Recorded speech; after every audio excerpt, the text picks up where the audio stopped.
welcome in to the stream here, TCH Live, coming at you for the final table of the 250K, even bigger one up in Dallas. And we come in the middle of a hand. We did have some technical difficulties, so apologize for that. But let's hop straight into it here. We're on hand number 5 of the final table. As looks like MD here has turned the wheel and is all in. Brad here facing this all in with a covering stack. We'll take a peek at the chip count here after the hand. But Brad is going to make the call here, and with nearly 5 million in the middle, MD has Brad drawing dead. Brad here hoping that rub it in. On a flush draw or something like that. Still gets it on the river. Yeah, it wouldn't matter. Got there, even if it was the flush draw. Hits the set even, pretty exciting stuff. Well, anyways, I'm Aaron McAvoy hanging out with you down here in Austin. Up there in Dallas is Mr. RJ Dupree. How you doing tonight, man? Good, buddy. How are you? We made it. We did. We finally did. We made it through. Once again, apologies to everyone who has been waiting. We did have some technical hiccups that forced us to reset some things, and here we are jumping in a little bit behind schedule, but let's take a peek around the table as we've got a full one here still. As let's see, the big stack at the moment, about 7 million here for Ferdinand in the 9 seat. Brad, MD, Egg Daddy, all sitting pretty healthy at around 5 million to 4 million and on down the line. We are starting with blinds at 80,000, 160,000. So the short stacks here on a smidge over 10, not quite 15 big blinds. Ferdinand here healthy as the chip leader up at around, say about 40, a little over 40 big blinds. Pretty fun to get this thing fired up, and we're looking at a wheel right out of the gate. So fireworks in the first 3 seconds for us tonight. Yeah, now 2 of the bigger stacks going at it. A little bit curious here. It's always interesting to see how players utilize the big stack here, especially from out of position. Ferdinand opting to just call the small blind could apply a lot of pressure to sort of like the next man up, right? Like chip leader over number 2 or number 3 here, which is Brad. Ferdinand opting to just limp the small blind. Brad checks back the flop and is now feeling pretty good about the middle pair of 10s. Yeah, it's always fun to see the lines that you're getting according to your table draw, especially going into a final table like this. Having those big stacks right next to each other in the 9 and the 1 definitely might be something to keep an eye on.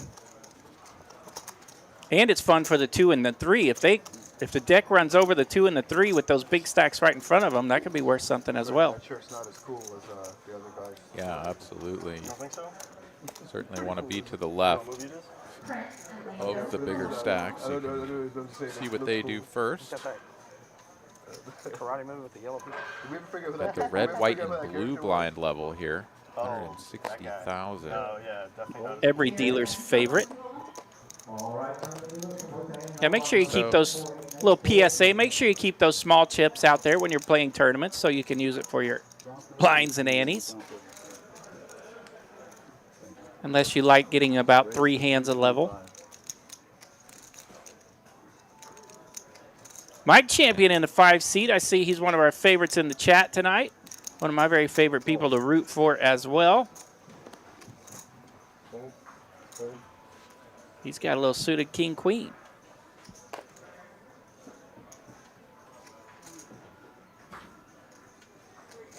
Interesting play here from MD in the low jack. Going to commit 2 blinds here with the queen 5 suited. And stack them now, looking down at a beautiful hand in the big blind, the jack 10 suited. Stack them not quite the shortest stack, but I think coming in around 8th position. Definitely a spot where he would love to just sort of see a flop and hopefully drill something that inspires and aggressive action down the line. Here we go, top pair to go with the 2s on board. Or stack 'em. Mike here, the pre-flop aggressor, just going to check it, as will MD, and we'll get a Ay, free ay, look ay. at the turn card. Top 2 for Stackham, but now we're up and down. Had that been the jack of spades, we could have had a little something for everyone, but as it stands, Mike here is still going to be feeling pretty good about his hand, one would imagine, at least in terms of seeing the river. Let's not forget that we've got Mr. TJ Cloutier there in the 4 seat as well. A legend of poker here at this final table. Stackham goes for the small bet from out of position. This is just sort of a very small probe, but does set up a river jam for right around pot if called, and does get called by Mike. And there is a dangerous card for Mike. Top pair, or excuse me, dangerous card for Stackham. Top pair with the 2s for Mike now on the river, and that's going to counterfeit his 2 pair.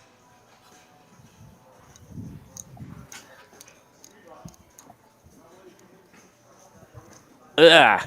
Yeah, the counterfeit card comes out, and he kind of knows that a king here could wreck his friendly 2 pair. Wow, so he gets let off the hook with a check back here from Mike. Mike not feeling too enthusiastic about the kings and deuces with the queen kicking. And I'm not sure that Stackham is ever going to sort of have a better hand that doesn't bet the river, right? But perhaps just too concerned that he, you know, could be up against a deuce that is, you know, perhaps just checking and calling any bet.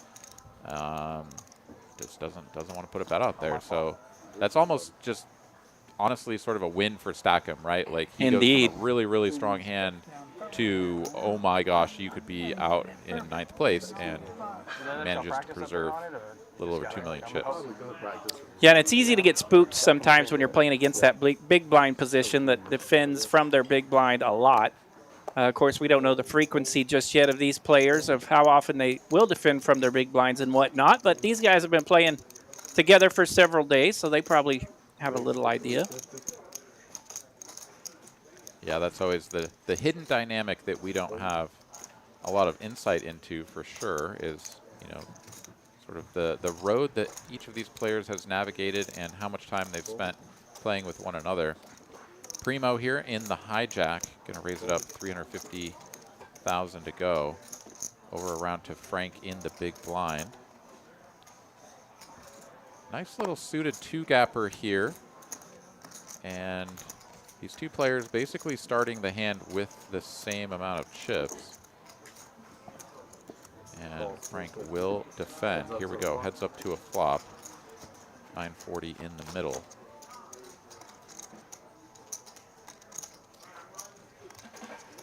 Really nice flop here for Primo's range.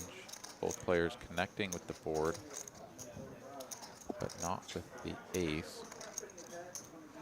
That's 550. And wow, Primo is going to go big here, 550. A little over half pot. This is definitely his board and can sort of have his way with it, but yeah, curious what would have happened had his opponent just been sitting on something like a rag ace, right? Right. Big bet there with second pair, very vulnerable, but, you know, sort of strong if the pot stays small. Very interesting. All right. Yeah, this little 60% lead out right there gets the answer he's looking for and able to take it down. So Stackham here, after losing that hand moments ago to Mike in the 5 seat, is still in reasonable shape. He's got like 13 blinds thereabout. And a lot of players will get sort of into, you know, shove or fold mode, you know, around 15 or so. But 13, when you're at a final table with all the ICM that's going on there, you definitely don't have to just be launching your chips in all the time. So I'd like to see you know, stack them over here, kind of just hang tough, not get anything too crazy going on. Does decide to just snap fold the ace deuce of hearts. I think that's a very good decision.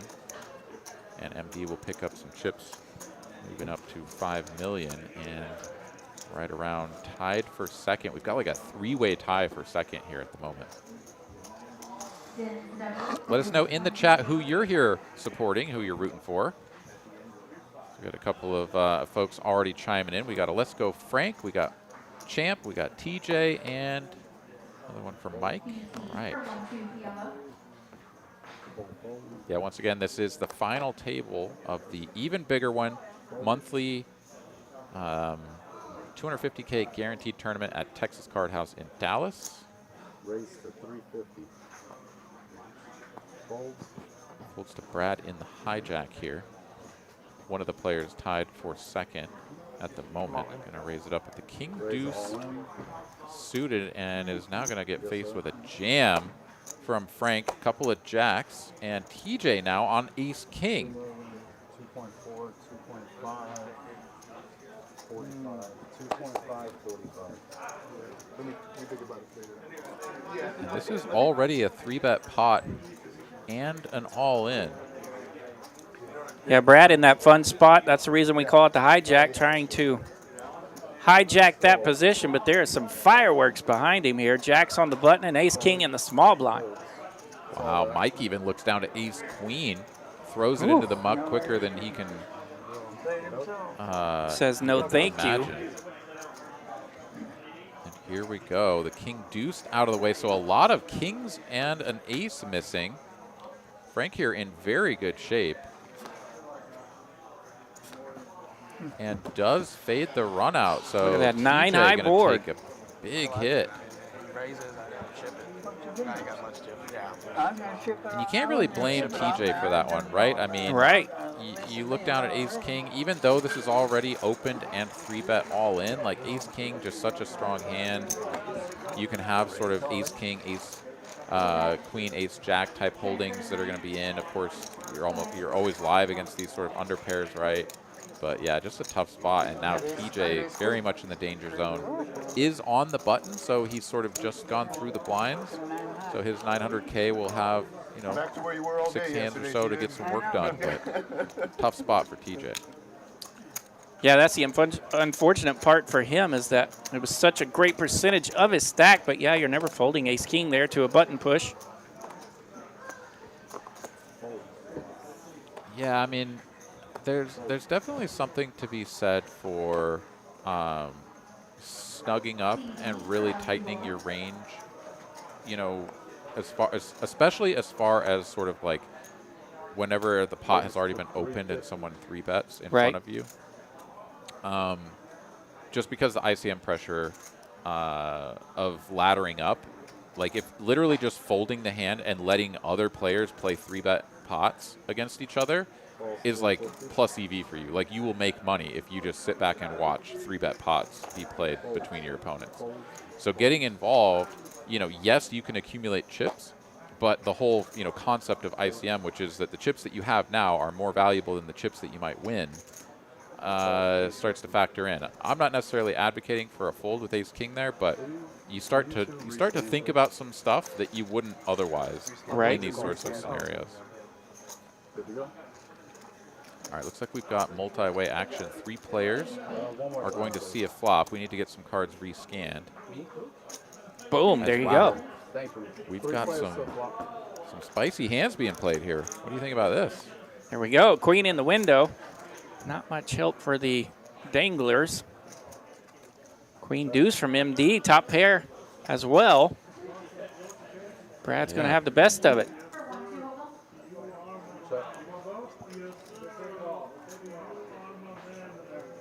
Yeah, Ferdinand here from sort of early position does have the chip lead, but not by a lot, right? I mean, he's got 6.5, and the players that are all sort of accumulated around second have like between 4.5 and 5 million. So can't really be getting too far out of line. 4 high from early position, a little bit spicy. MD defending the queen deuce O as well, looking to get himself sort of into a tricky spot just like this one. and will make the call. So Ferdinand going to be out of the way, and our two players with top pair. Oh my goodness, MD did not even just call. He's raising here. Calls. Woo! Bump it up. Very. And a deuce. Oh my gosh. Wow, Look at this Wawewa. turn card. MD goes from the basement to number one here. 81% favorite to take this down now. Check. Improves his hand. Oh, man, our graphics were wrong. It's not a deuce. We just saw the board. It's actually a 5 on the turn. Oh. How rude. Oh, it's, yes, it's a 5 and then a 6 pairs the board, but the king will be kicking. Well, that would explain why they check on the turn. But now MD has moved all in for a slightly covering stack here. Wow, MD ships it, 3.4 million. This is an overbet of the pot. The front door hearts miss. The king jacks of the world have missed. The jack nines, things of that nature have all missed. 3.5. I mean, and this was a small raise on the flop as well, right? We went from 500K to 900. Brad makes the call, then check, turn, and now here we go, a overbet stuff from MD. If Brad makes this call, he's going to be an overwhelming chip leader. Up around 10 million. And with so many missed draws, I mean, of course, the part of you says, like, come on, like, does everybody just jam the missed draws here at this spot? This is a huge spot. Wouldn't they just play the nuts? Wouldn't they just play something more normal? But indeed, MD here is betting with a queen, just an inferior kicker. Does a little inventory here to count his stack. Yeah, how much does ICM play into your thought process here, even though you're on the river? Well, it certainly can factor in. It does, obviously, huge. If Brad folds now, which he does, oh my goodness. In the muck. Holy cow. So folding there preserves 3.5 million in chips, Went through, huh? which is still good for sort of like 7th position or so. Finally go back and watch that one. But I don't think we need to. yeah, if you win there and you have 10 million, your hand is just so strong as well. I mean, what is your opponent saying? That Wow. you've got a flopped set that somehow like check raises small, then like doesn't continue betting on the with the flush draw, straight draw board. I don't see it. Egg Daddy there in the 7th seat giving MD a little bit of a hard time after that one. Say a nice move. MD said you're going to have to go back and watch that one. Wow. He doesn't know how lucky he is right there. Spicy. Yeah, so this is the even bigger one. 250K guarantee. $300 buy-in, if I'm not mistaken. Yep, $300 buy-in with 4 different flights, making it to 4 different days of flights, I should say, making it to day 2 yesterday. And then, of course, tonight, the final table. Our final 9 entries have made it through several days of poker just to get to this point, and we've got action here in hand 12. MD getting after it here. Button open here from Mike, and MD going to take this up to 1.85 million. I mean, this is no joke of a bet. MD Playing for here, stacks he is. yeah, and this is button versus small blind, and MD just kind of had that sort of like chuckle about what was, sort of what just went down on that previous hand.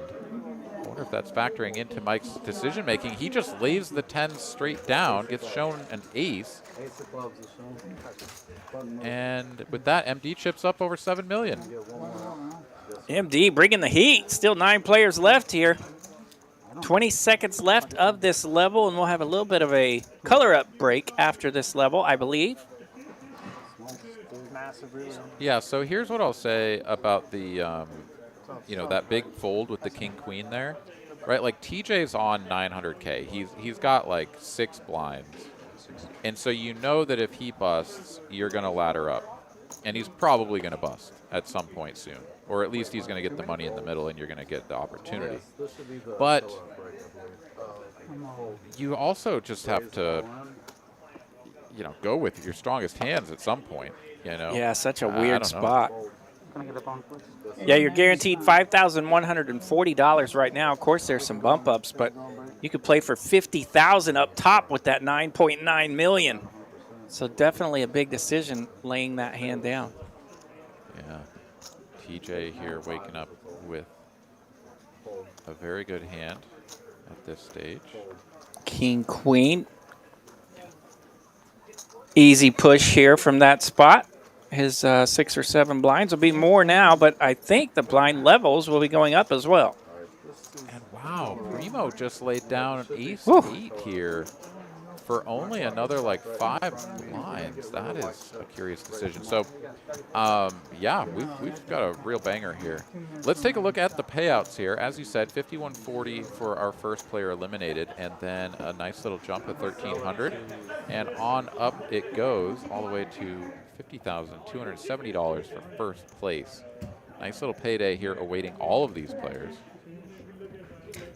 Yeah, just 1,252 entries this week. It's a big one, the even bigger one. And we are going to do a short color-up break here as the levels are indeed going to go up to 100K, 200K. And as we get these white chips colored up and the players go on a brief break, let's go ahead and run a couple of videos here, show you guys some of the other fantastic tournaments that we have going on around the state at our other TCH locations. Let's do it.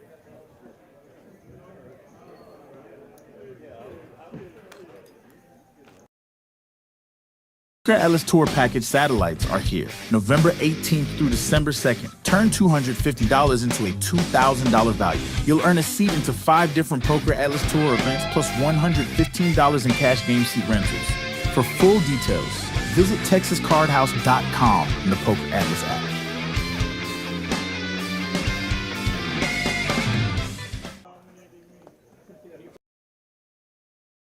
The Poker Atlas Tour is coming to TCH Social Austin, December 3rd through 16th.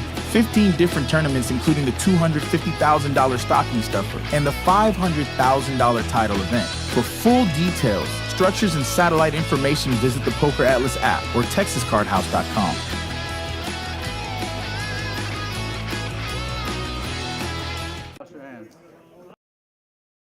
Valley Poker players. The $60,000 guaranteed Trailblazer Poker Tour is coming to Texas Card House RGV from December 19th through December 29th. $175 buy-in. Tons of great perks for playing at this tour stop. Flights at 1 p.m. and 6 p.m. every day except Christmas Eve and Christmas Day. For full details, structure, and more, visit TexasCardHouse.com.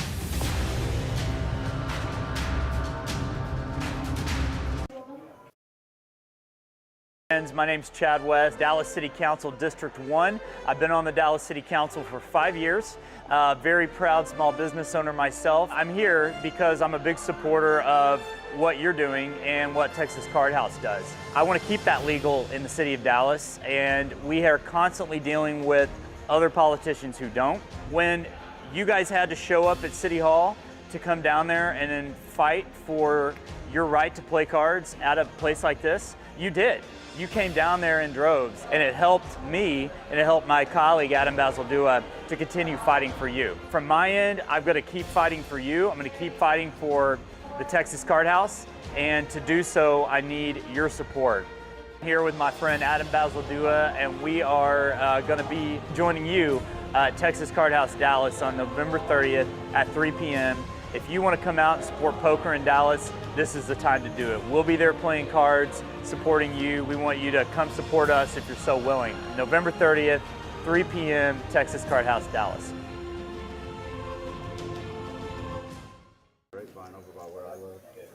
Wow, just so many fantastic tournaments going on here. We got Stuff the Poker everywhere. Atlas Tour, yeah, the Trailblazer Tour, and then of course this fantastic event going on there at TCH Dallas with our local representatives and in local government. So yeah, just so many fantastic things. We hope to see you at all of these locations around the state in the next, the coming days and months. So all sorts of incredible stuff at all of our TCH locations. Really, really looking forward to seeing some of you guys out there on the felt for sure. Yeah, Texas Card House Dallas Saturday. We'll have that $250 event. Black Friday coming up this week as well. They'll have the usual $250 event there. That's a $25,000 guarantee. So Dallas will be banging this week with tournaments for sure. And jumping right back into the action, we got all those white chips colored up, so no more red, white, and blue. Now it's going to be green chips aplenty. Each one of those green chips is going to be worth $500K. The red's $100 and the blues $25,000 apiece. Egg Daddy here getting involved for the first time here on the button with the Ace Jack, and Ferdinand, who is no longer our chip leader, but still pretty far up the ranks, going to defend the big blind with the 10-9 offsuit. Here we go, heads up to a flop.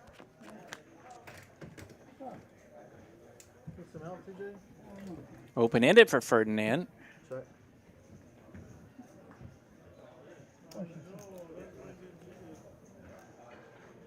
Might recognize Egg Daddy if you play in the Texas Card House Dallas room, one of our very favorite local PLO players that's you can often find at TCH Dallas. So check, check, flop. Ferdinand flopping the up and down straight draw does not improve on the turn and does not control a club, but just 10 high, and his opponent checking back on a straighty, flushy sort of board definitely says to me that, yeah, a probe here is going to be the right move. Egg Daddy now, after checking back this flop, definitely has a pretty capped range. And see if he just lets the Ace Jack go, or perhaps takes one off to reevaluate things on the river.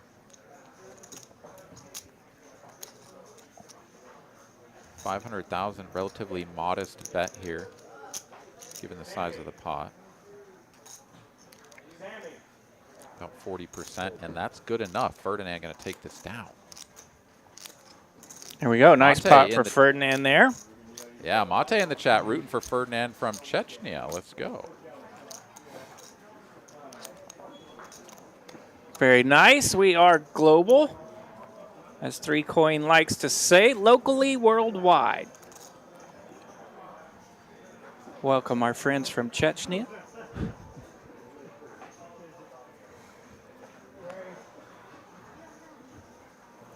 Mighty Hammer in the chat, one of our favorites. Good to see you. Poker Monkey as well.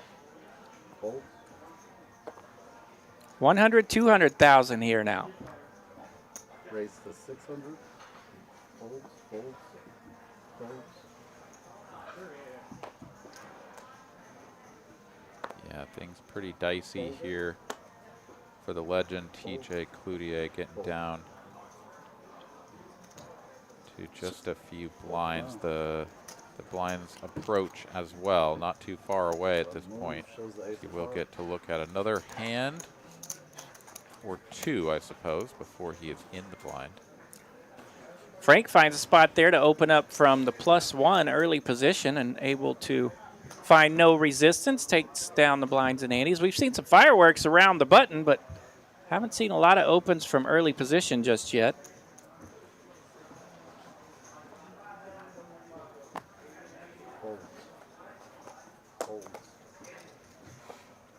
And yeah, anyone who isn't one of the top stacks or has a top stack or like that doesn't have a top stack to their left, you know, you're really, excuse me, anyone who is on like a middling stack or has a big stack to their left really has to be very cautious at this point, because everyone knows that TJ is going to be in the blind in two hands, and that he is going to be down to super dust if he doesn't find a hand and double up. So really should just be doing a lot of folding Raise to 600. if you're one of the sort of middling stacks. Primo tries to limp in from the cutoff. Ferdinand will punish that with a raise to 600,000, but Primo says, okay. Let's see a look at flop. Flop. Does connect with bottom pair, 3 to a straight, 3 to a flush. And this is sort of the type of hand that you'll make a lot with these low to middling suited connectors. And then how do you proceed? Out of position against someone with a lot more chips than you. 425. 425. Or about quarter pot. Calls. Primo will make the call. Stack to pot ratio is well under 1, and there's another spade on the turn, as well as another overcard. Does give Primo a gut shot. But Ferdinand with that king of spades. Still 2 overcards to the board as well. Would love to see him just move all in. Apply maximum pressure here. Stuff, TJ, it's your age. Yeah.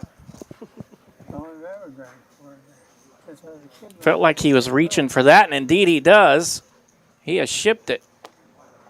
Or at least enough to put Primo all in, and That's all I drink. Primo, no Sodas choice and sodas and sodas and but to milk, take the sodas train. and milk, sodas and milk.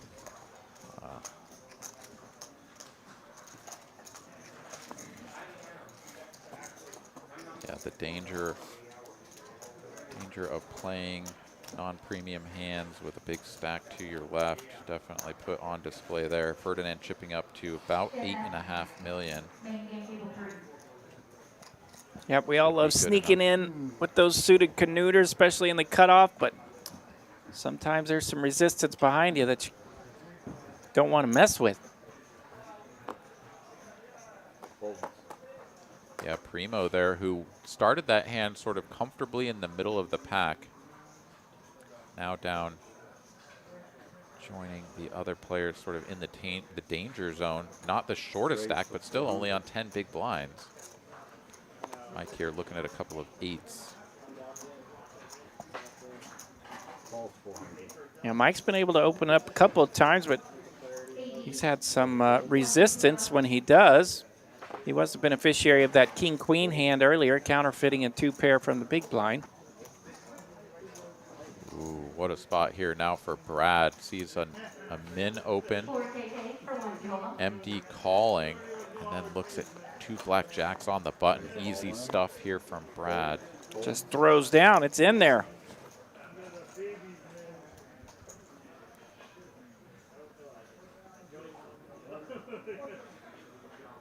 Now back over to Mike. You usually don't have to be too concerned about MD just calling behind, but the pocket 8s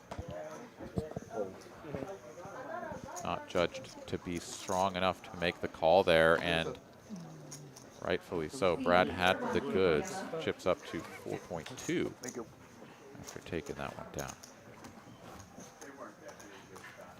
267 of you fine folks hanging out with us here on TCH Live, on YouTube, as well Let's as go. our other streaming platforms, Twitch, Kick, X.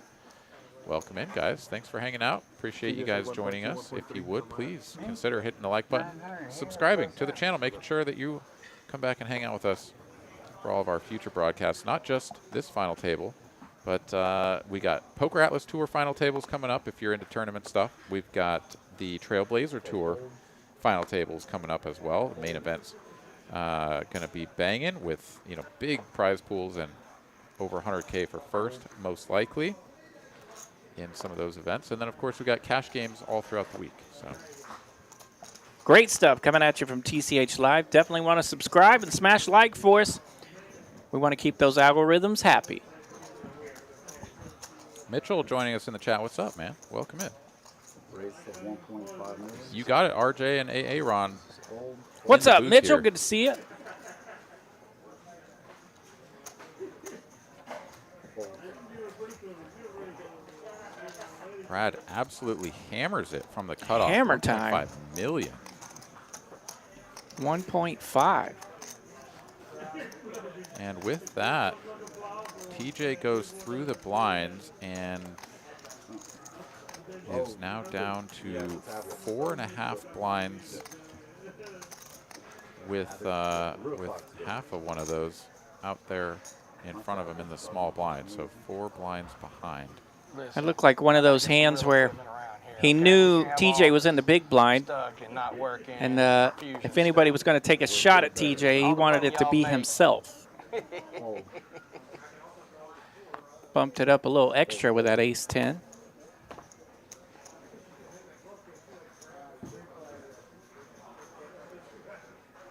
Ferdinand here with the recently reacquired chip lead.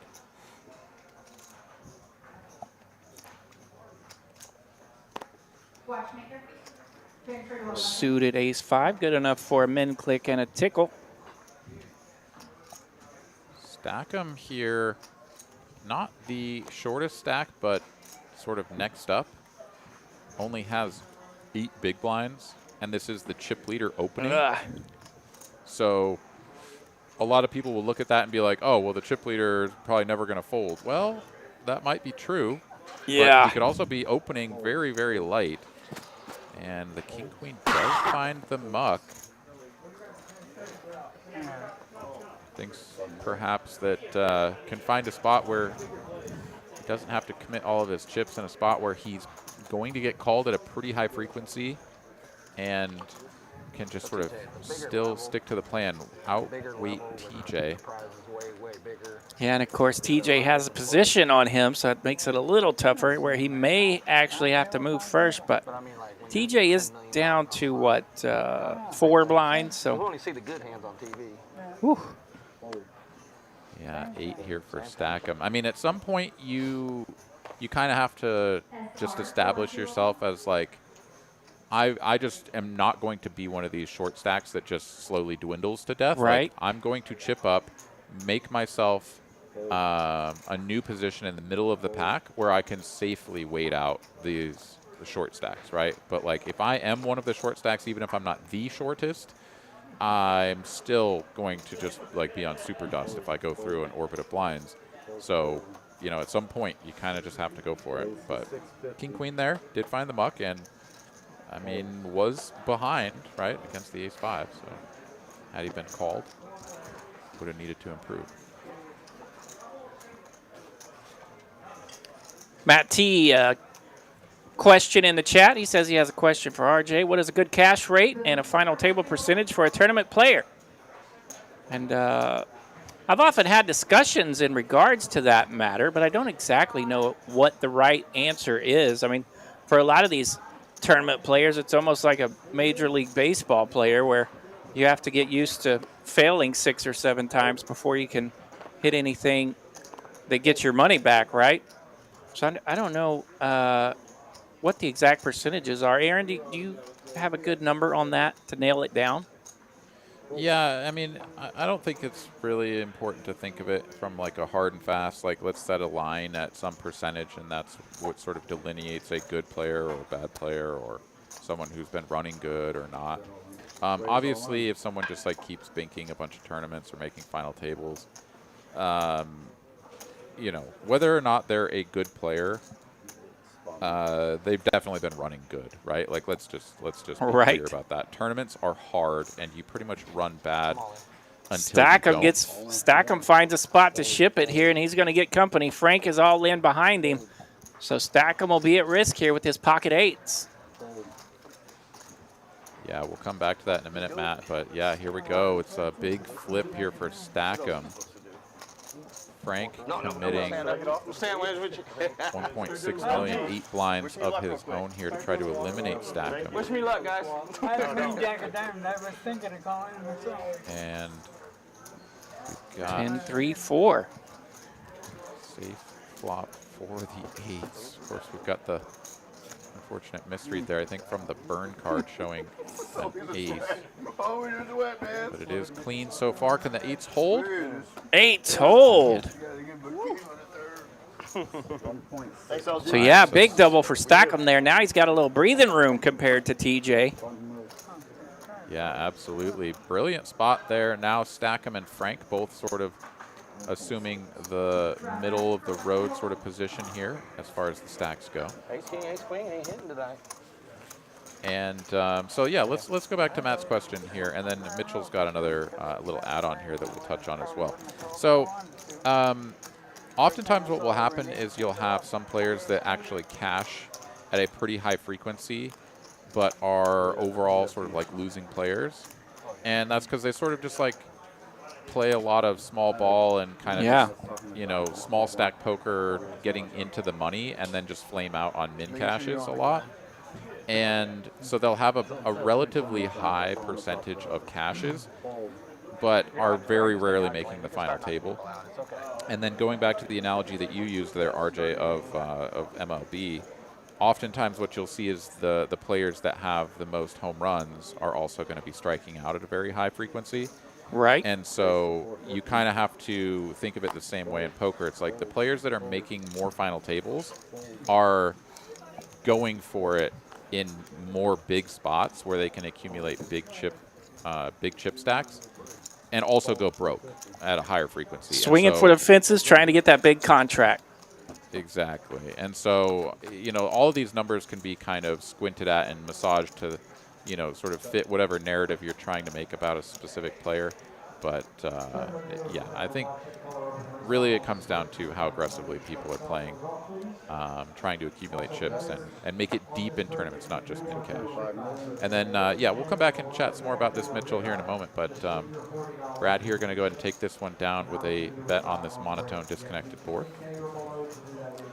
So Mitchell says the more important question is what percentage of your cash rate you make final table or top 3 money. So yeah, the top 3 money is in most of these tournaments where you start to get a number of buy-ins back that is very, like, really, really good for your bankroll, right? If like let's say that you're playing this tournament and this is the normal tournament that you play, $300 and things in that ballpark, and you walk away with $50,000 for winning this tournament, you have earned yourself like 120 entries into more tournaments like the ones that you play.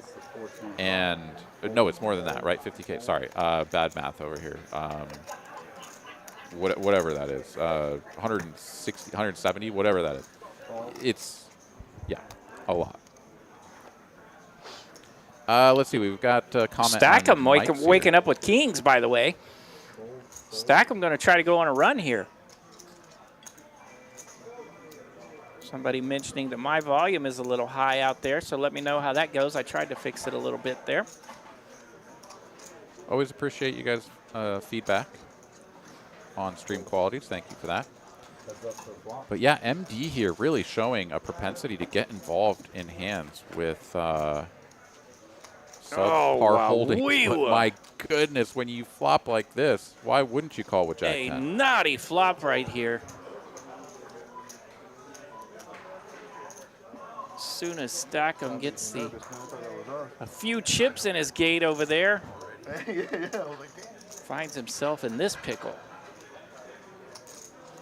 So one thing for sure that should give Stackham some unfortunate interest in betting here. He's got the king of clubs, so the king of clubs with the the 9 or the queen that might have just called behind, like that can't be in his opponent's holdings. So he's not worried about some sort of combo draw that might just stuff it in his face, but is still going to get called, which doesn't feel good. Oftentimes you have these big overpairs and it feels really good pre-flop, and then you see a flop and you're like, wait a minute, I don't really like that. And when you bet and get called, you're not really sure if you love that. And now here we go, 2.5 million in the middle. Stackham only has 2.7. He's out of position. SPR1, does he bet? Does he check? Like, oh, this is such a nightmare.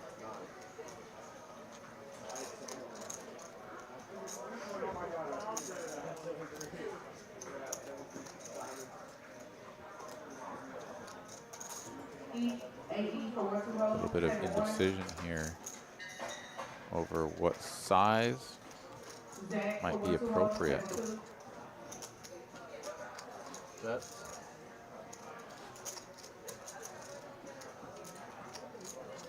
$1.175. Not quite half pot, leaving only 1.5 million behind if he gets raised, or at any point more chips go in. Like, he just has such a small remaining stack. This is wild. MD, of course, just gonna call. He's like, yeah, sure. You want to keep betting? I'm not gonna raise. Don't want to scare you off. Now we got I guess 5 million in the middle. I guess I'll call. Yeah, right.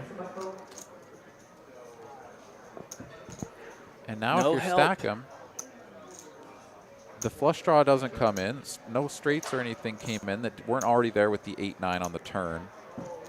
But he is going to check. Gives himself an opportunity to possibly fold. That. 1.6. MD predictably betting enough. Put stack them all in. Now the old dreaded spot on the river where you check, hoping to goodness your opponent checks. Thank you, TJ. I wouldn't lie to you. He does not. Only if he's got a bluff. I'm not lying. That's Pretty sharp for your first final table, TJ. yeah. Have you played poker before? Once or twice. A day for the last 80 years. Mitchell calling for the check fold here. TJ, while we're here, you can tell us where all the God, bodies could you are buried in imagine Vegas. committing this many chips just to check fold the river? He knows all the spots. But you can, of course, see that that would be the only way that Stackham remains in the tournament. Pot odds times 0 is the hardest one to figure out.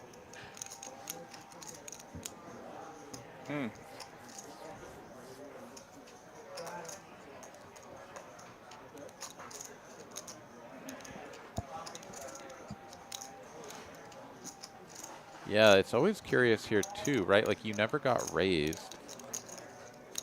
So you're either just like getting super trapped, right? Like your opponent just has the goods.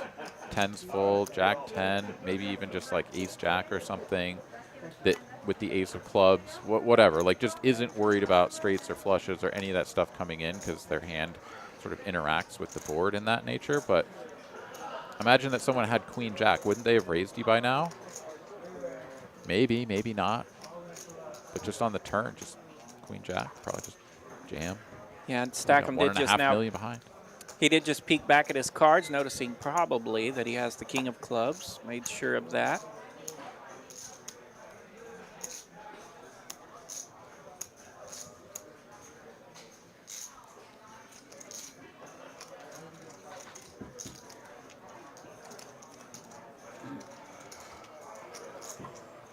And yeah, you imagine that ND is never doing this with just like some random 10, like just give him like Queen 10 or Ace 10, right? Like, I mean, maybe he does. Maybe this guy actually does. We saw him do it with the Queen Deuce Right.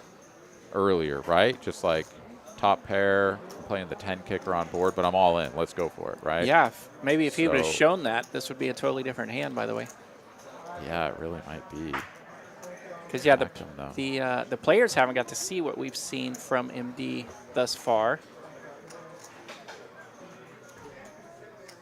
Excruciating decision, though, here for Stackham. Does not want to go bust, but look at the size of that pot. If he calls and wins, he'll have nearly 8 million.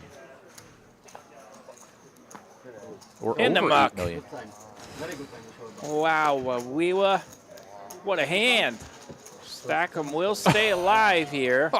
Oh, he shows him the 10. There we just go. to dig it in there. Whew. Oh my goodness. Oh my goodness. So that's gonna make Stackham probably feel like he made a bad fold.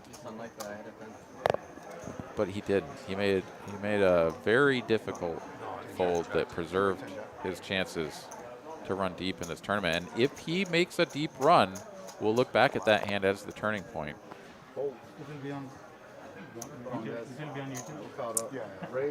Yeah, and blinds will be coming up here for Stackham, so he's going to try to get through them here in the next 3 hands. Frank's got big slick here off to hand 24. And doesn't go for any sort of min open here. He's going to go for the 4X. Says, I've seen this MD guy behind me, and Right? I don't want him calling for 400K. Yeah, how much does that factor into your own decision when you open up and you see a guy that's a little more active right behind you?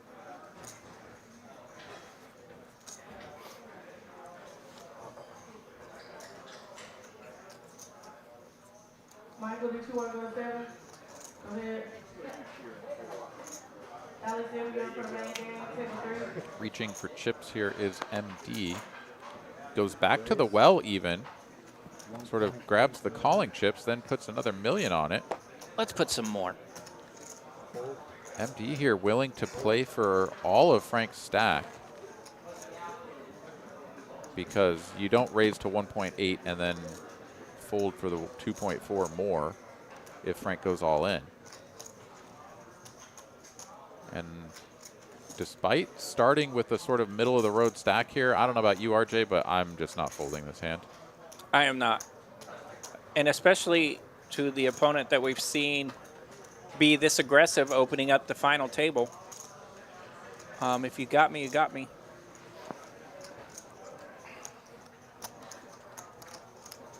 But yeah, if the plan here was like, let's open to 4X so that we just don't run into this situation very often, right? Because like we 4X'd it, like we put our fist down and drew a line in the sand and said, no, we've got a good hand. Everybody just fold. Well, shit. What happens if you actually do get raised? Does that mean that you just give them credit for a monster? Kind of feels that way. Yeah, and it's interesting that it's this player as well. So you know Frank opening up to that 4X definitely had the 6 seat in his mind. Whether it be I don't want the 6 seat in this pot or I want the 6 seat in this pot. We don't know which. Yeah. Here we go. Frank jams and Rip it. City. And when he doesn't get snap called by MD, he's got to actually be like, okay, well. Yeah, and he's got plenty of chips here, still enough for MD to make a little bit of the decision. 4.175.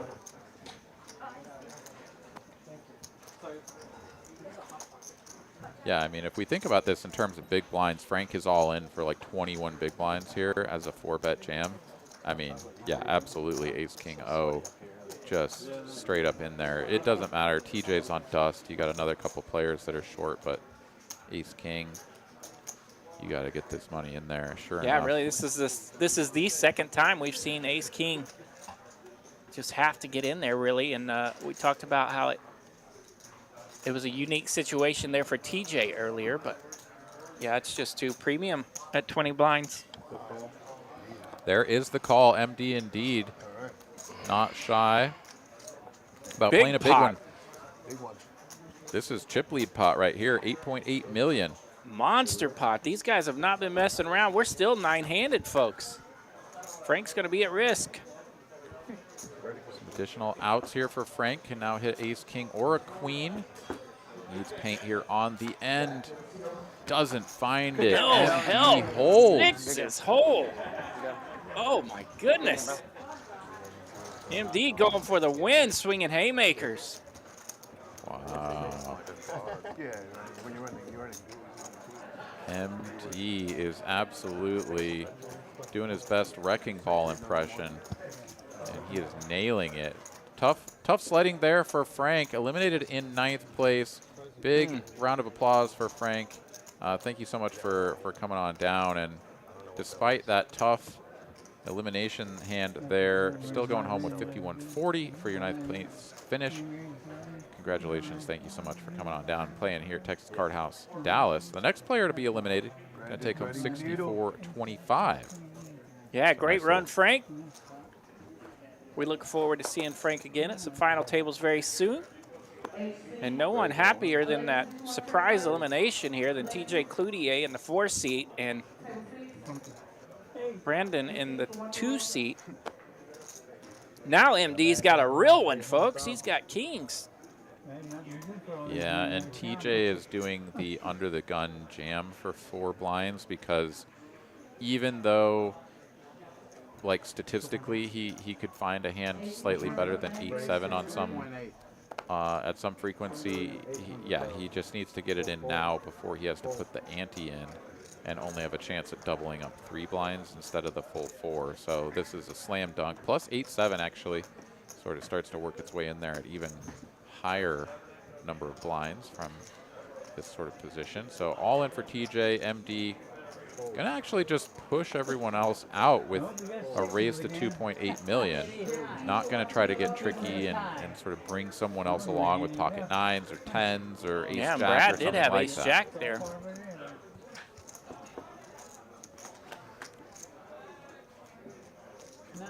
TJ needs some help. Oh. Can hit a 9. And there it is. Hello. There it is. Naughty gut shot there. Keeps TJ in it. And as I mentioned, Brad had ace jack there in the small blind, so had MD just flatted, it could have been disaster city for the Kings. It's not a bad hand. Yeah, that right there was a real cooler setup waiting to happen between all 3 of those hands. But instead, some newfound life here for TJ, up over 10 big blinds. Now Primo and Stackham on the super short stacks at 5.5 and 6 big blinds apiece. Big blind, TJ does have to post the big, but at this point he's like, no, this is fine. Happy to do so. Yeah, I got 10 big blinds, man. I can put a few of them out there. And that is the exact reason why Under the Gun gives you that little dose of extra pot odds.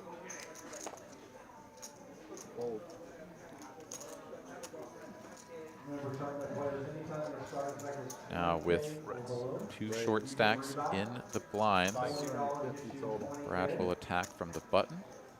Suited king, and Stackham looks at an ace-10. Now this is the kind of hand you've been waiting for. Yeah. Easy shove here for Stackham, and of course you guys might recognize him. Brandon, one of our favorites. Does a lot of dealing at Las Colinas for us. Brandon's a great dude, easy to root for. So Stackham at risk, ace-10 versus the king deuce.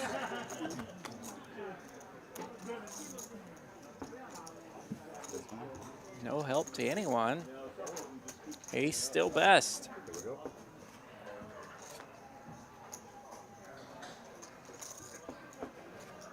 Dodging just a king or deuce, and does so. Ace-10 will hold.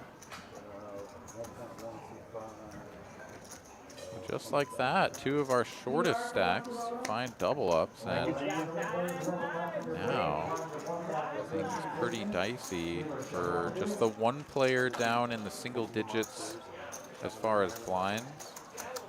We've got Primo over there. Pardon me, TJ, after going through the blinds, also back under 10, excuse me. But Primo now very much the player that everyone is salivating over him losing next. But up at the top, MD 13 million, Ferdinand on 8.5, and then a huge drop off down to Brad and Mike at a little under 4 million.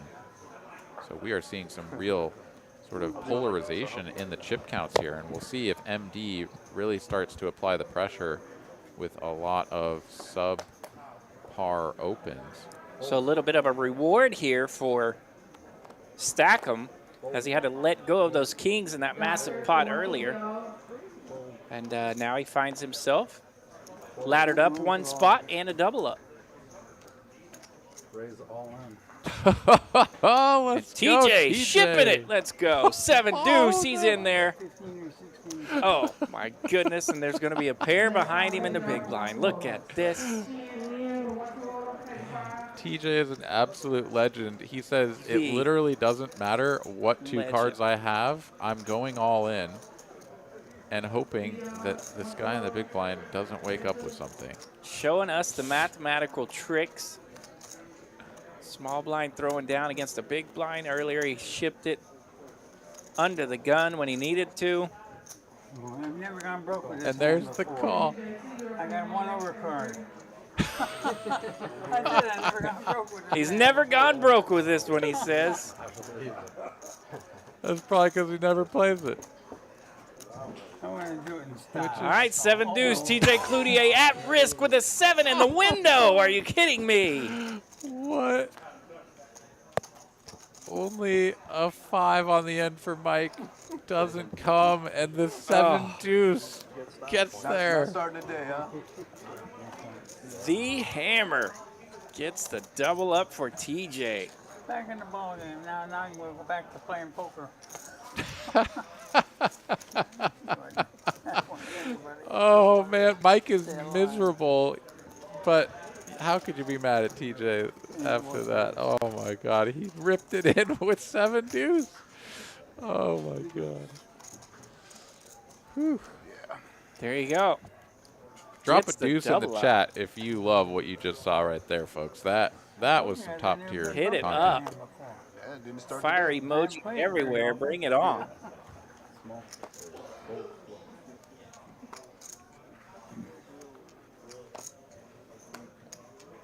It still looked like it was a dang window card too.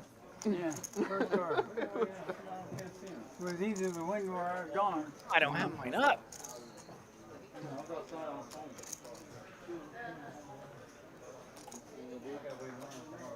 All right, Primo here, our shortest stack, going to move all in for 6 With the big mystery hit. blinds.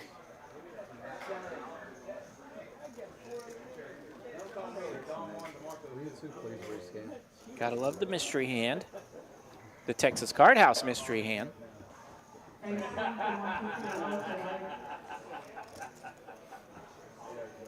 Yeah, it says 6-3 of diamonds. I am not too sure about whether or not that's true. He's got one more hand to look at before Oh. he would be in the blinds. TJ's got 10s. He'll dance. Best hand I've got. Yeah. It is the 6-3 of diamonds, so Wow. yeah, had one more hand, right? The Eggman was going to be in the blind next. Oh, my gosh. Whoa, very bad. 6-6-4. Very bad. There we go. Needing a 10. Very good. And he just fills up. 6-3, ships it, gets a 6-6-4 flop. Are you kidding me? There's something wrong. This table, more spice in your grandma's salt and pepper shaker. Unbelievable. I don't know about you guys, but deserves more deuces in the chat. Oh my goodness, I can't even. I just can't even. This is amazing stuff. Two of them out there. I saw the first one. Okay, so let's take stock here. Mike is now our shortest stack on 9 big blinds, but everyone who was just all in and at risk has doubled up 3 hands in a row, and now no one is like super dusty short stack anymore. This is incredible. Poker ski, yeah, absolutely. There we go. I made it in the chat. Finally, I got to rip some deuces for you. Mike's got an ace. He's on the button. He's in there. Last call for doctor for 1-2 PLO. Egg Daddy out of the way. Mike picks up some much needed chips. Yeah, Mike going through some crazy swings here at this final table. I had a visit with Mike earlier, and he talked about how he's put a lot of effort into his tournament game here lately, and he's getting some good results from it. And he's been out in Vegas and doing well at some of the Wynn events and headed back out there here in the next couple of weeks. So we wish him well for some of that stuff. And it's always fun to see these guys talk about stuff like that when they are putting some work in it. And of course, it's more fun when they get the results and we get to watch them grow. Heck yeah.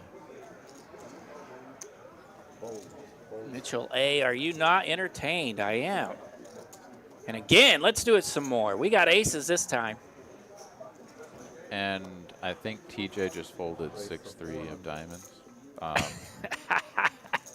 Not a believer. Not a believer. MD, a small pair on the button. How will this go? Yeah, earlier we saw him raising with the pocket sixes against And here the it early is position again. open. And just like willing to go, play for it all against the small stack. Mike here raising off of a very modest 12 big blinds as well, right? Like sometimes people opening off of 12 bigs that don't just jam it. Warning. Just like have aces, but MD not shy.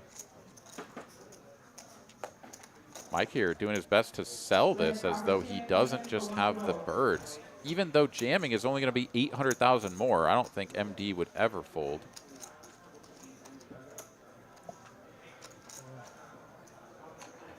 And there it is. There's There the you all go. A in. little more Hollywood. As the chips go across, he's in there. He will get the call. All right. Both suits covered as well. So Mike here in a really good spot. Clean flop. Pretty good flop. Aces trying to avoid the 5 and does.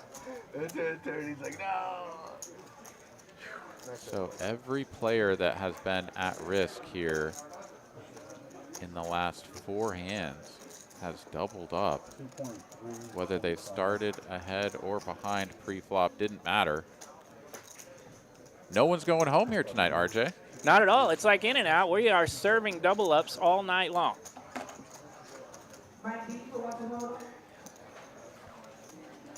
Dig in, MD folks. We're going to be here for a while. I think that's right. MD takes a little bit of damage, still up at the top of the leaderboard, though, on a smidge over 10 million. TJ, Egg Daddy, Primo, Stack'em, all hanging out a little over 10 big blinds, sort of like 12 to 13 a piece. Wild. Yeah, wild lineup tonight with some wild action. This is awesome. Oh, and not even 10 to 12 big blinds anymore. Now we're looking at a level up, excuse me. So now those 4 players at 10 big blinds or below even. 125, 250,000 now. Can't see if they're playing that right now. Yes, yeah, the level Yeah, just went okay. up.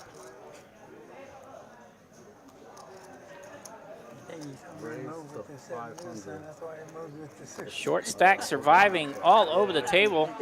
Mike's got suited ace 8 here in the hijack. That's good enough for a raise. He just min clicks it.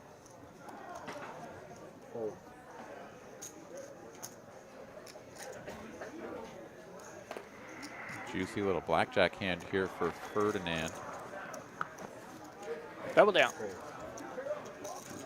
Yeah, interesting spot there for Primo in the small blind. He had to let go of an ace there.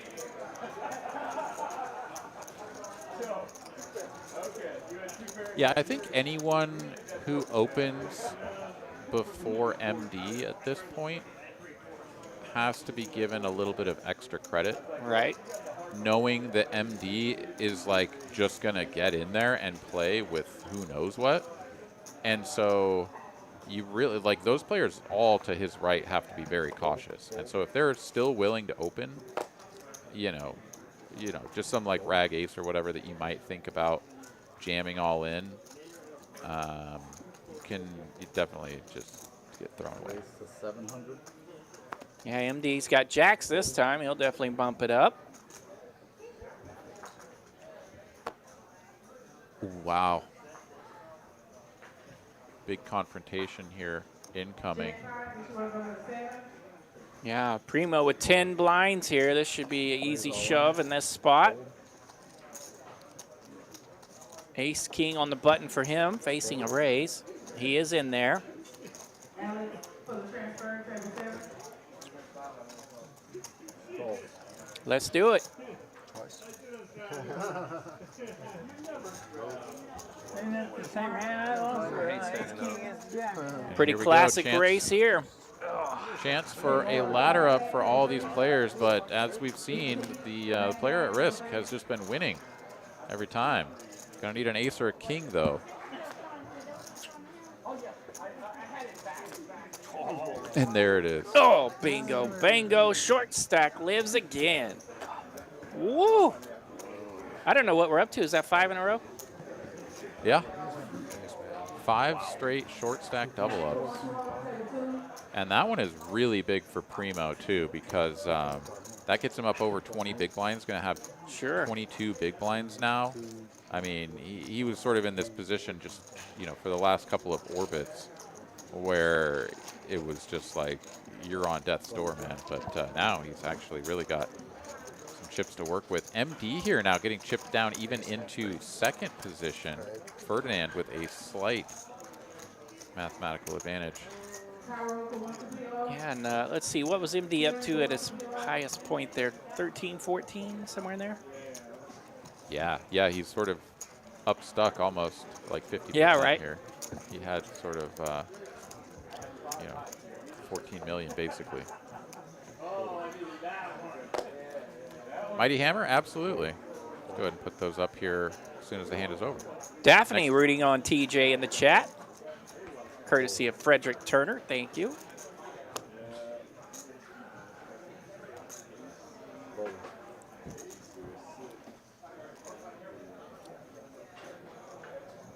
Those suited Memory king serves, though, it's going to be 6,400 for the next player going out in 8th. Yeah, right. We've only lost one player. Aaron and I got to go crazy here trying to get some players knocked out and remember that math. All this excitement, all this chaos, and we've only eliminated one player so far.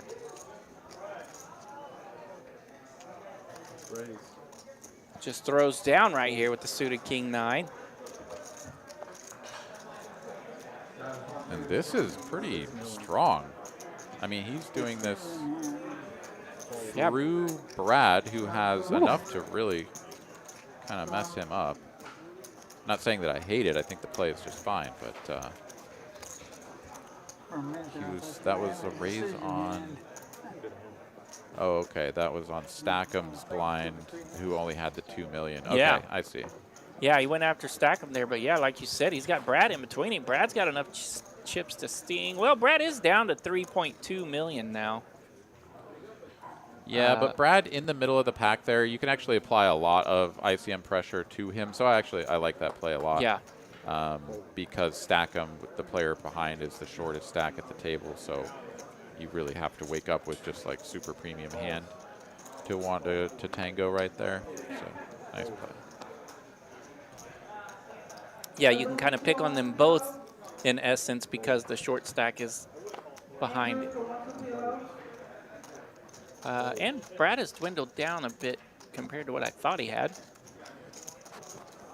All right, ace queen here for Stackham. He's got 2 million in his stack.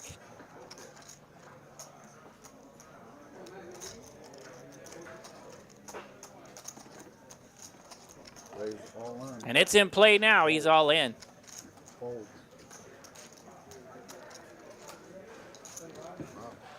And Fold, snap fold. Free money.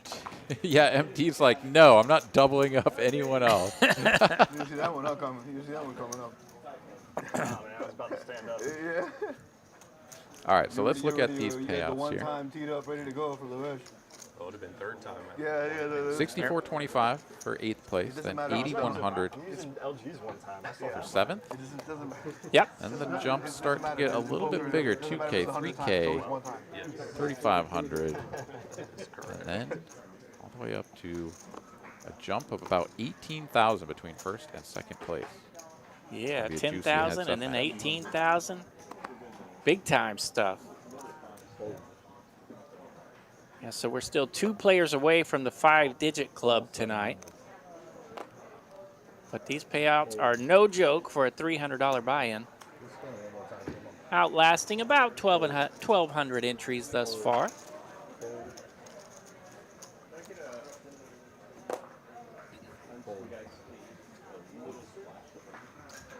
Heads up for a flop. Let's see a flop. Hello. Oh my goodness. Flopalicious it is. MD here flopping a boat earlier with Jack 10. Now flops the nut straight. Primo picks up clubs to go with his gut shot. And we've got a quarter pot bet here. 500 into 2,000. Or 200. Yeah, 2 million, pardon me. Primo makes the call. Can he improve? Not in the way he wanted to.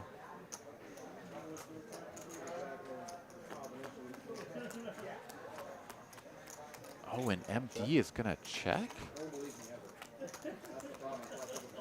Interesting check there. Sometimes you Oh feel my like the only goodness. you get paid by that 4-liner is if you check, and he gets a customer. 800,000 Primo betting in position after check 2. Whew. With just one pair on this very connected board. MD quickly makes the call, and just like that, Primo, fresh off a double up, now back down to 3.5 million. I think flush draw on the turn. Need that club. And that queen king ruined everything. Board was so heavy. Yeah, he checks that river and finds a way to pick up 3.5 more blinds out of that. Ooh.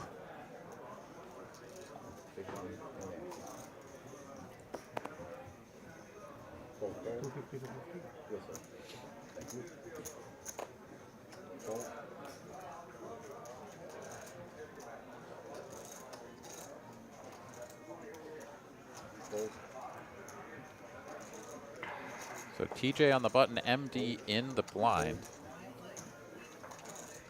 And yeah, you have to have a pretty good hand or some large huevos. Mike open reaching that like he wants to pull some of that small blind magic. Yep. I see some resistance in his future.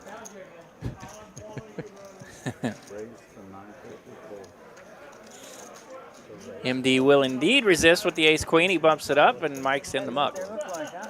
That's what an ace looks like, huh? Yeah, it's pretty nightmarish to be in the small blind, right? Like, Ugh.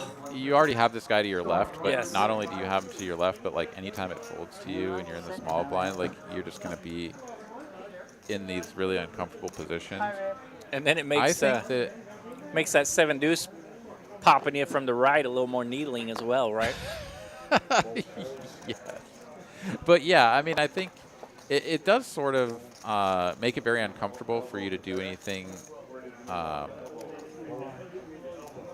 you know, with that guy in the big blind. But I think you can really just do a lot of folding. Like Mike Scott, 5 million, right? Like, yes, it was only 125,000, and sure, like 840 is like sort of connected and whatever. You like maybe you'd like to see a flop with that, but like just with that guy there, just fold. Like Yeah. literally, you just let it go. Just move on with your life. Now, if you get like Queen 10-0, like sure, limp and evaluate or whatever. But like the 840, I just let that go. Yeah. And I think- not really worry about like this guy's running me over. I'm getting pushed around. I can't like always limp and fold to this guy. It's like whatever, dude. Like, or just like open fold, right? Like just give him walks. Like sure, just give him a walk. Now All right, Mike's Mike's here get- though. Yeah, Mike's going to get in it again here, but oh man, more fireworks behind him. Fireworks in the blinds again.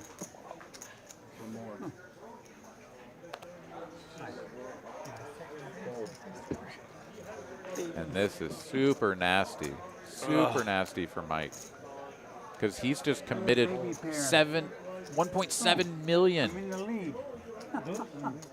That was 7 big blinds that he just put out there and doesn't get to realize his equity. TJ with a chance to over triple up if he can hold, but ace right on the flop. Ace comes right on out. All right. No help for the threes, and TJ Cloutier, our next elimination, finishing in 8th place. You didn't pick nothing up the whole Hank day James yesterday. came You into the survived Oh, chat the and whole just time. instantly Good run. Wrecked the room. pushed him. Fantastic run there from TJ, an absolute legend of the game. Thank you so much for coming down playing with us here at Texas Card House in Dallas. Fantastic showing and a nice little payday of $6,425 for TJ. The next player going out, they get 8,100 even. 8,100 even. We're down to 7. Egg Daddy's been kind of card dead over there in that 7th seat, and he's just dwindled his way down to 1.8, but he has moved up a bit as only 7 players remain now. I'm having a tough time here. It's been a little brutal run of cards here, but all it takes one little Yeah, boys. going card dead at the final table when the blind levels just continue to go up and, you know, sort of decimate everyone's stack is pretty tough. Ginger ale. Mike with the exact same 2 cards.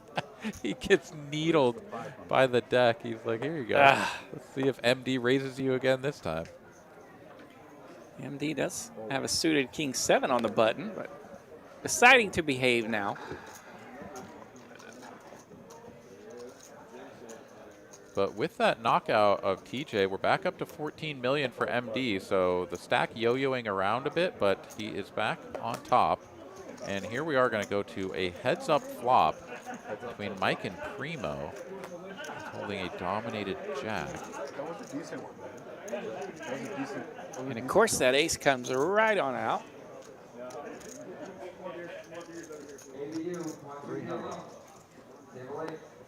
Great board here for Mike's range. Primo has to ditch it immediately.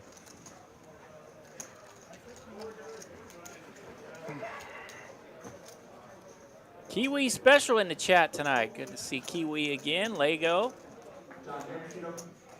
ADHD Poker. Some of the regulars in there.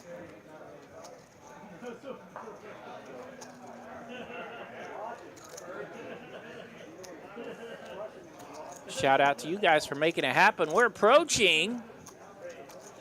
We just went to 380 viewers now, Aaron. Heck yeah. It's the best live ever. Got the old TCH Live cranking on YouTube and Kick and X, and Twitch, and Facebook Live, all sorts of good places. When he argues, he still laughs like that.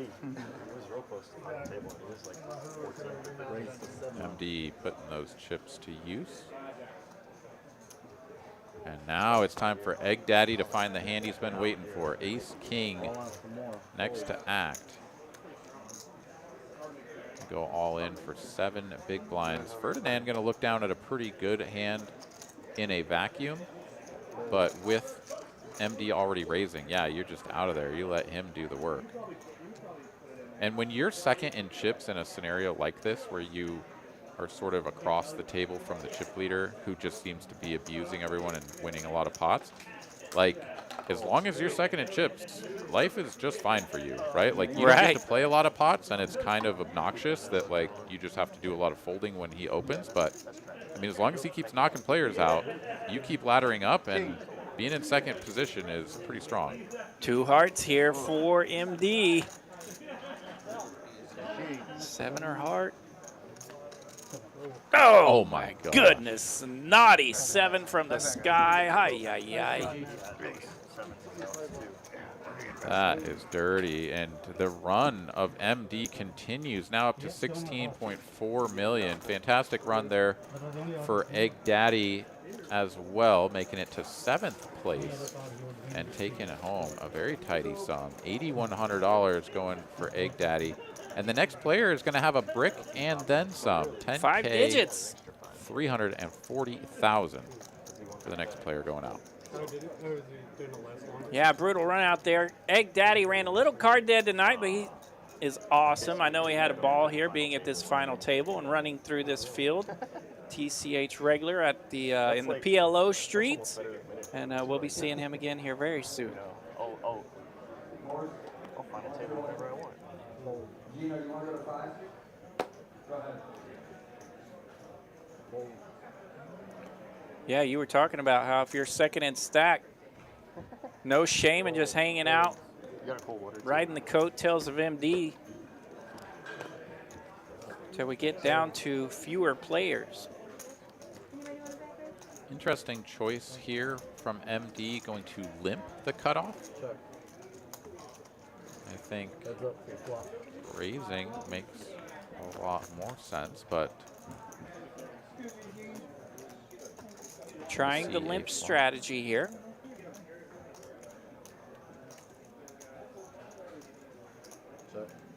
Brad starting this hand with 11 big blinds and had an ace. I mean, pretty good spot to potentially just jam that all in pre, but here we are, check, check, flop.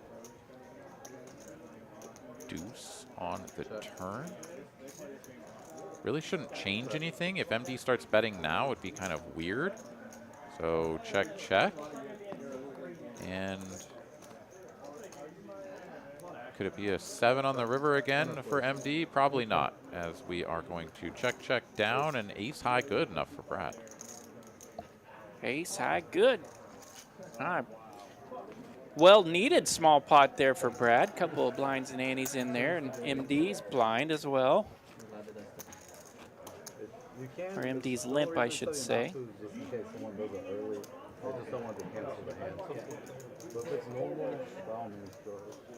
wasn't paying attention. I don't think you're getting cold though if you showed an 8 high. Yeah, it'll be fun. It's fun for me to see when the button gets in this position here. Got the two shorties there in 1 and 2, and then Primo probably not too far off there. He'll be in the cutoff. Yeah, I think Primo actually, before the ante went in, was the shortest of the 3.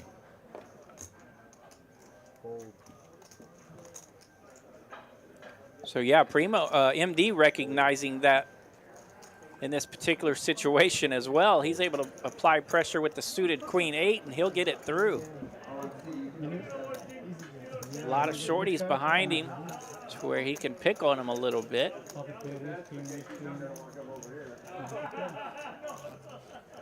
Yeah, with such a massive commanding chip lead over Ferdinand, he can basically just squeeze him out of every pot that Ferdinand doesn't have like a real legitimate hand. The one thing though that he has to be careful about is opening too wide, because he's got 2 players that are on 10 big blinds and are just going to have to stuff it with any sort of like reasonable hand that's, you know, near the top of range. And then you're going to be in an awkward spot of like, oh, I already raised, but you only made it 10 bigs, so I kind of need to call with, you know, a pretty good portion of my opening range. You know, not that, you know, everybody's sort of thinking about it this way, but you do just have to be careful, because you can do what happened earlier. Yeah. Not that he was like calling off with like really bad hands or whatever, but like he doubled up a couple of players and all of a sudden didn't have the chip lead anymore. Yeah, you want to open up with smaller raises so you can apply the pressure, but you don't want it to be so big that you automatically have to just call that 10 blind shove. Ferdinand, though, after MD folds, is able to do some abusing of his own, takes it down. It's hilarious. I love how like everyone in the room heard about that bet. And that's the really nice thing about being to the immediate left of the chip leader. Of course, he's, you know, only got 1 player there in between he and the chip leader now. But as soon as they fold, it's like, oh, cool, now I get to be that guy. Right, yeah. Let's see what I can do when they're not in the pot.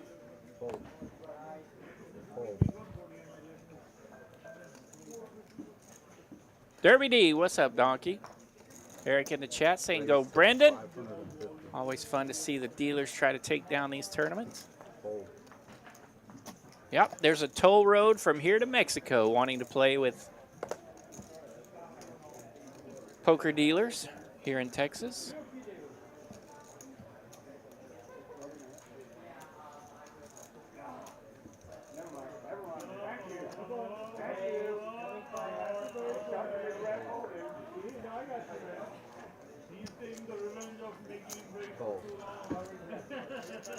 All right. Bevoon in the chat, rooting on Mike. MD defends the big blind with the ace deuce. Neither player connects. But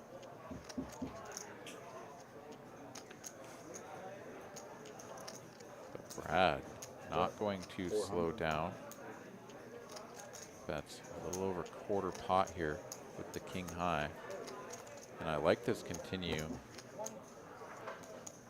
This board is sort of connected, but like if you get check raised, you just have an insta fold and it's easy to get away from, and you can get stuff like ace deuce to fold. Fantastic bet there from Brad.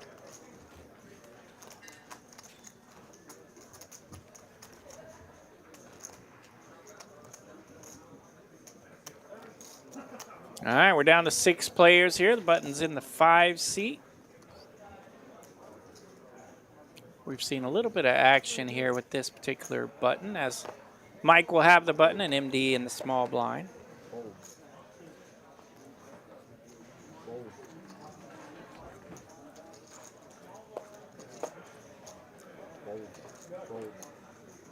Rags everywhere.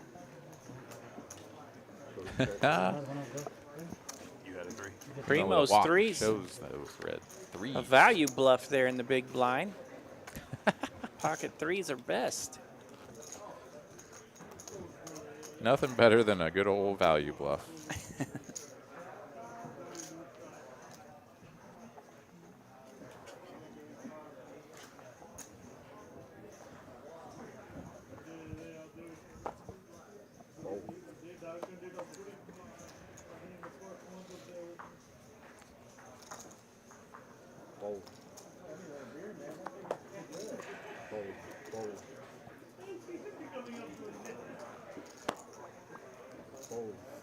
Rags again.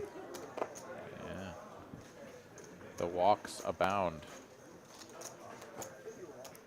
We can't get too mad at the cards. They have provided plenty of fireworks thus far. We'll give them 2 hands. Then they'll get fired back up for us. A lot of great action here in just the first 45 hands of this final table. It did take us a little while to get eliminations going, but we're down to 6.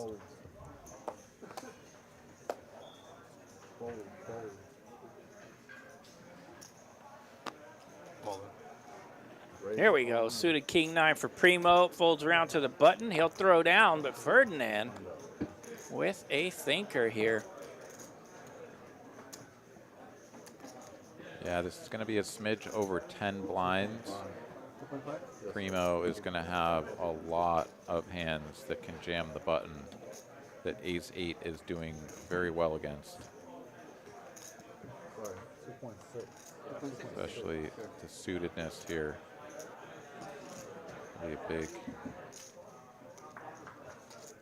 bonus here for Ferdinand. Of course, does still have Brad in the big blind, but he doesn't have that much more. I think it's something like 3 million. And I think ace 8 suited simply too good.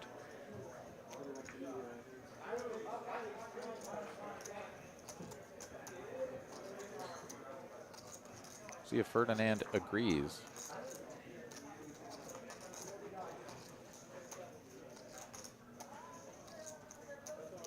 Yeah, these spots are always tweeners in my mind. Yeah, but like when you're in a situation where you can answer the question, will my opponent jam ace deuce through ace 7? Right. From the button, like of the unsuited variety, and the answer is yes, then like for sure you got to get in there.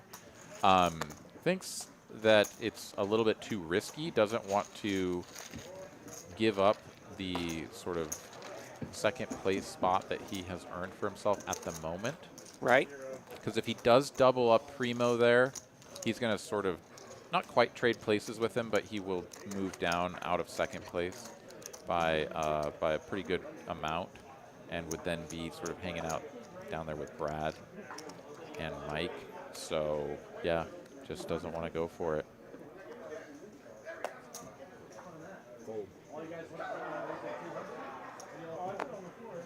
Code HDN. Hey, got to fire your first TCH tourney today. Nice, man. Better luck on the next one. Yeah, very nice. Says he didn't cash, but he hit a straight flush. That's always fun.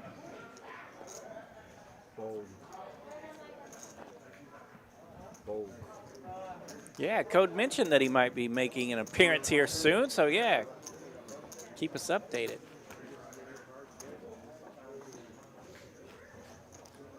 All right, one more peek here at the payouts. The next player going out in 6th place. Going to get 1 stack of High Society and $340 to go with it.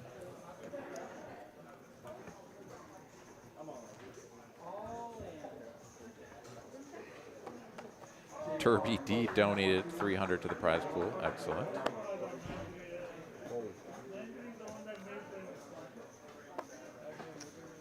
And what a time to be alive here, Ferdinand, with the birds.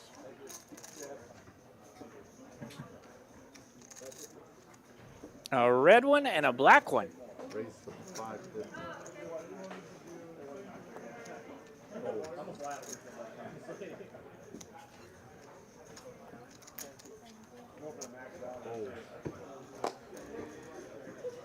Pretty raggy out there.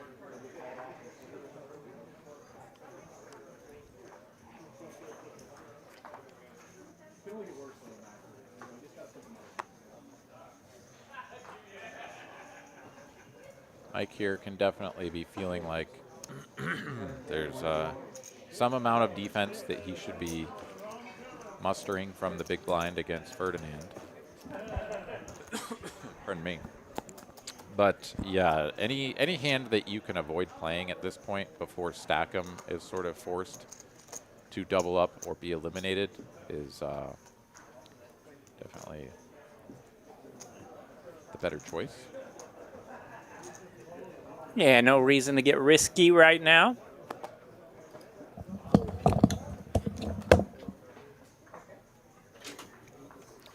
Terratron was the last bubble in this tourney. Aight. Sorry to hear that, but thanks for tuning in, hanging out with us here. As, wow, back-to-back hands here. Ferdinand goes from aces to jacks.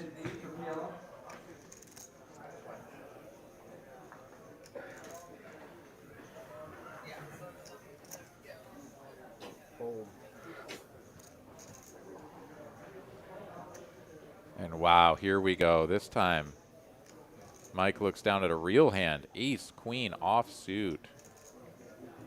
And despite Stackham over there on roughly 7 big blinds, I think this hand, wow, it will be played as a call. Inviting MD into the pot.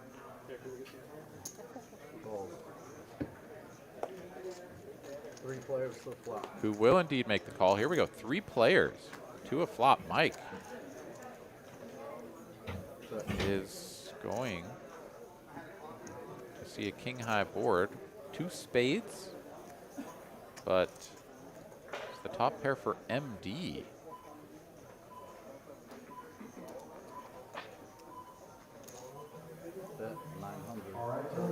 And he's like, I don't even care that Ferdinand opened this pot and has sort of the range advantage.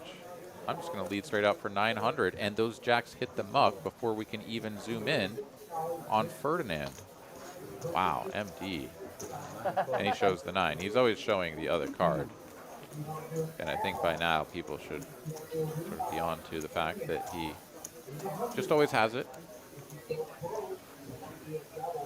Although he didn't earlier, the craziest thing is that this entire chain of events that has led to MD having all of the chips is that he went all in with top pair no kicker against top pair second kicker and got Brad to fold.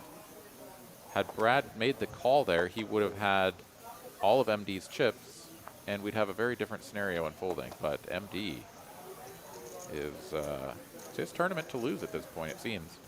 Raise all in. Fold, fold. All in from Stackham with the offsuit ace-7, and Primo here going to be in an awkward spot. This is not quite 7 blinds.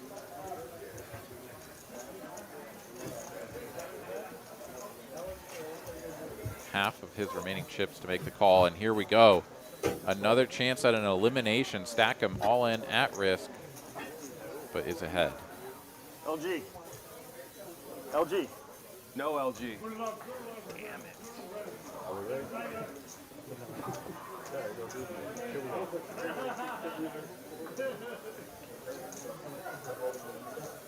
So far, so good for the ace-7. Stackham looking to double up. A lot of additional outs here, though, for Primo. Going to the river, but it's safe.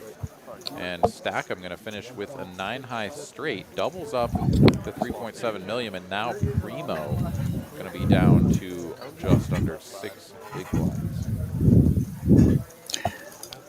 Stackham hanging in there, baby. I love it.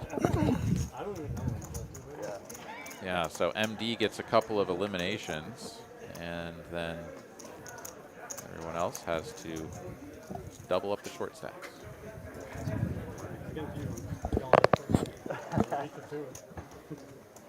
Yeah, Stackham over there grinding it out ever since he made that huge laydown.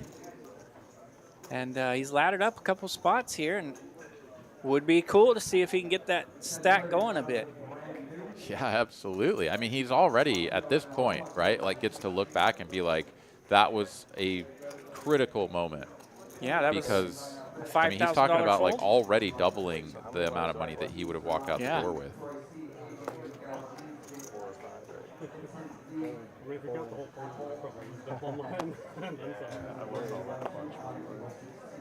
Get out your walking shoes.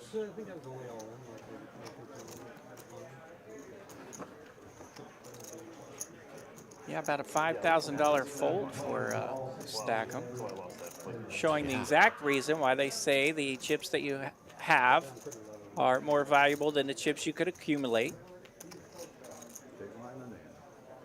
Here we are, T-minus 2.5 minutes from another level up, and then we're going to be up at 300K for the big blind. Just going to make these short stacks shrivel up even more. Mike with a couple of 4s and a smidge over 10 big blinds. Ugh. One of my least favorite spots. Raise all in. Yeah, but you get to realize all of your equity by going all in.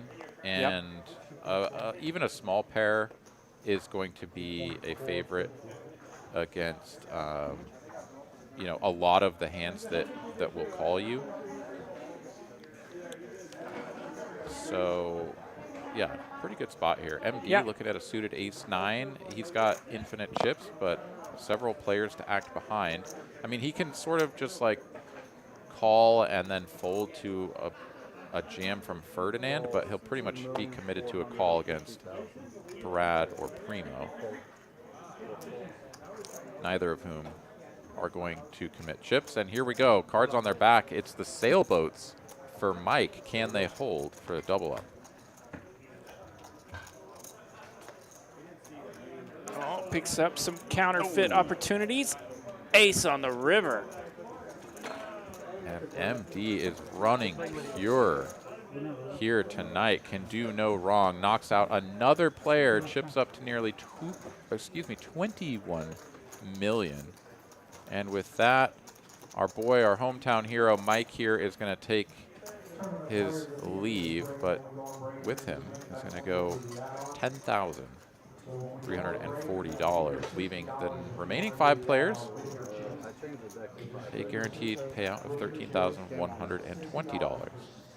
Yeah, sweet run for Mike. Good to see him here make another appearance at the Texas Card House final tables, and he mentioned that he'll be in Vegas soon, rocking some final tables out there here in the coming weeks. So happy stacking out there. Good to see you, buddy. Yeah, fantastic run. Really, really good show here tonight. Well played. Just a tough run out there. Barry Greenstein. Snatching another soul. Yeah, MD accumulating the mountain of tournament chips again in the 6th seat. Fold. Blinds are up. 150, 300, 150, 300 on the blinds. And so let's do some accounting here real quick as Ferdinand abuses Stackham's big blind there. Primo is now our shortest stack, and a very short stack at that. Level will be up right after this deck change.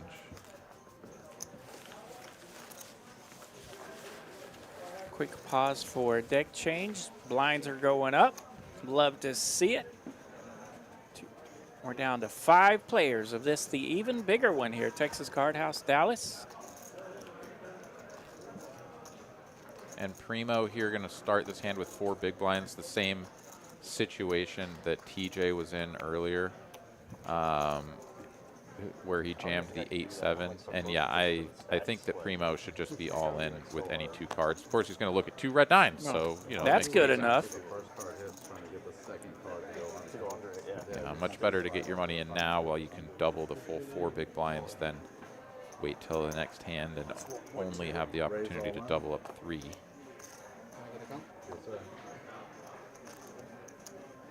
Ferdinand with the ace-10 of clubs right behind him. He's asking for a count.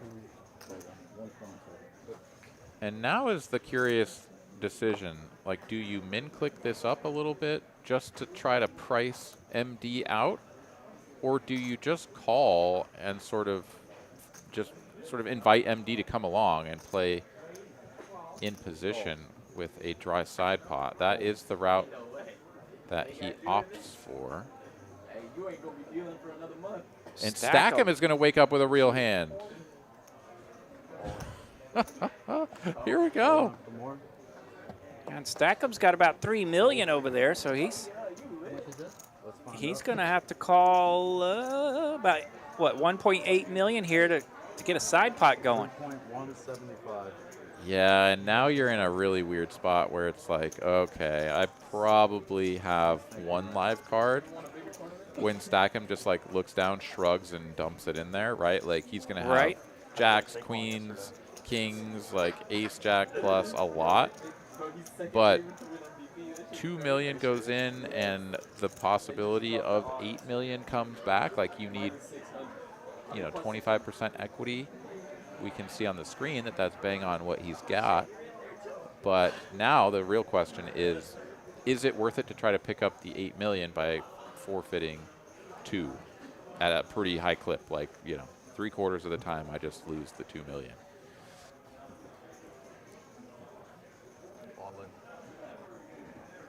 But it's a chance to eliminate 2 players as well, right? Like if he wins, not only does he get the 8 million, he ladders up 2 spots. It's a pretty juicy spot. We're both all in, and he's thinking about it. Here's what the players are looking at if anyone is eliminated in this hand. 13,000 for the next player, 16.6 for 4th place. What do you think, RJ? You sticking it in here? Yes, I am. Yeah, like you said, I hate it. I know that I probably got a 3-outer, whether it be the ace or the 10. Yeah, 3-outer and a flush draw to 1.8 million for this entire pot.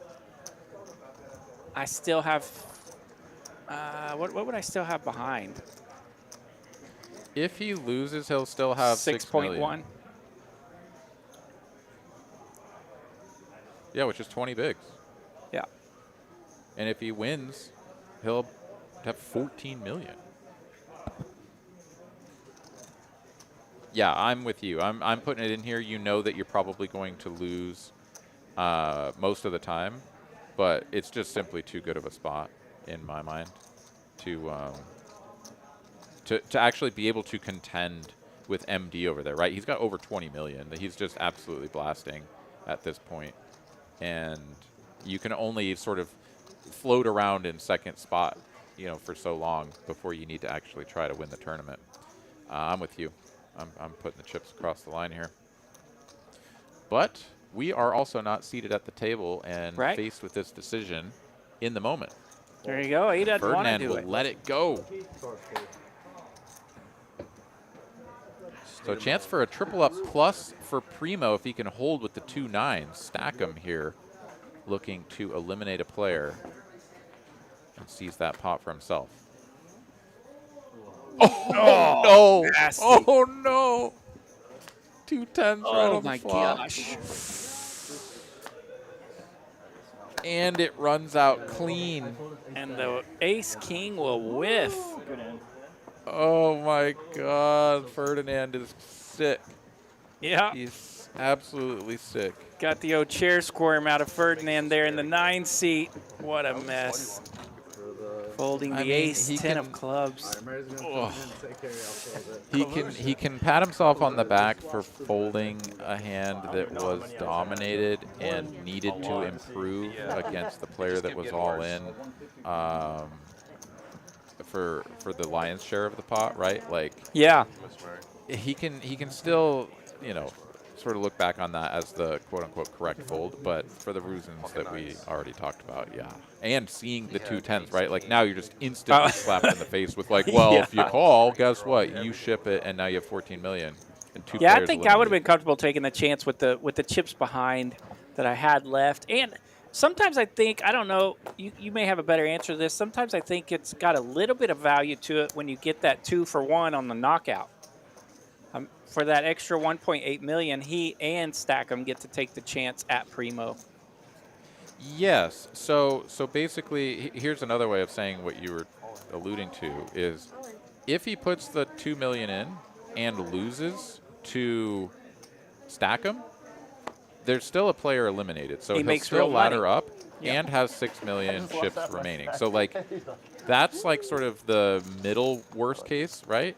The absolute worst case is that he loses to both players, and now Stackham will still be short, though, right? Like, he'll double up Stackham's dust because Stackham didn't have – well, actually, no. He had – what did he have? 3 million. Right at and 3, Primo I was think. all in for 1.2. 1.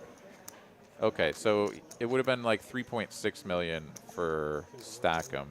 I don't know. Yeah, like worst case scenario, you have a couple of players that have over 10 bigs now. Yeah. But you still have over 20 or right around 20. I don't know. I don't hate that spot. Yeah, no, and the fold there doesn't necessarily mean it's just a nitty fold. I mean, it's a close spot. Yeah, I mean, we could see the cards. We saw Yeah, that he was behind. And, of course, we get to see the run out as well, and that will affect us.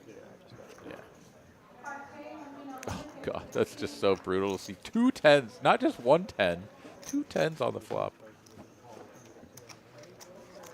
I mean, he just like instantly has the ace king just like toast. Ugh. So you've got like one ladder up just like in the bag, and now you just need to fade a 9 or like some straight run out that like tried to come in there on the turn, but didn't.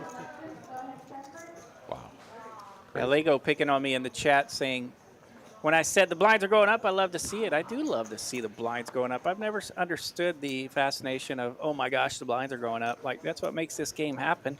I want to make money. I want to see the blinds go up a lot. I want to be the button as many times as I can be it. And I want to make it the final tables. Heck yeah.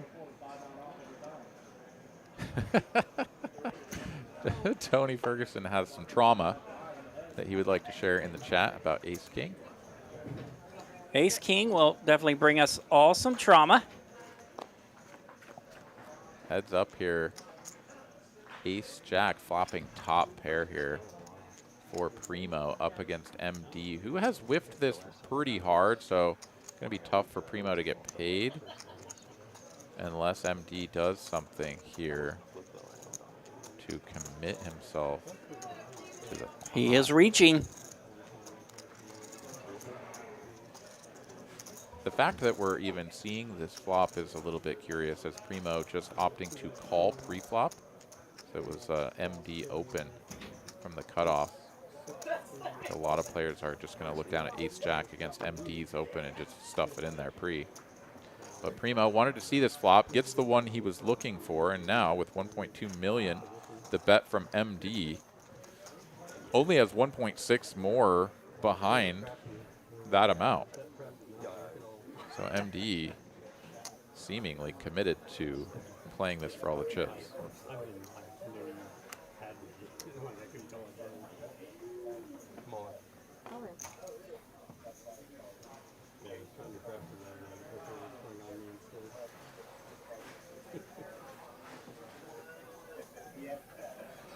There is the jam, and MD's like, well, this kind of sucks.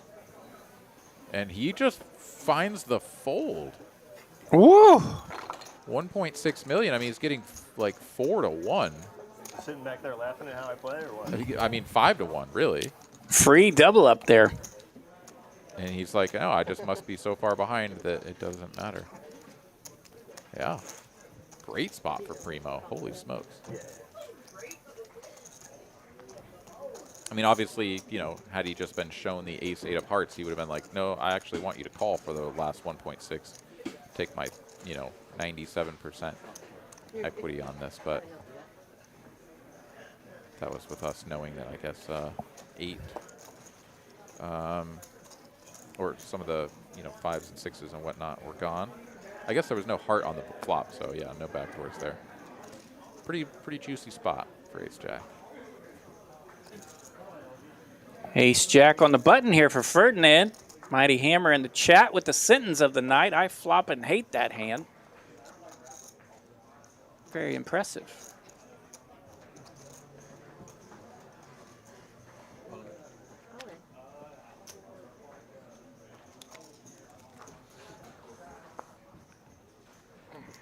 Splash is about a boatload out there. He'll take it down. Shorties can't move. Rags indeed.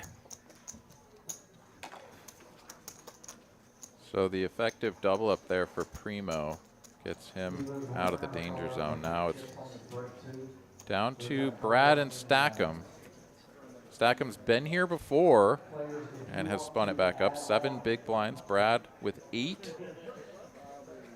Who's going to be all in and at risk next? Yeah, and earlier when Stackham was in this position, the other shorty was to his left, so now he's like loving life with the shorty on his right. Although Ferdinand doing a good job of picking on both of them at the same time.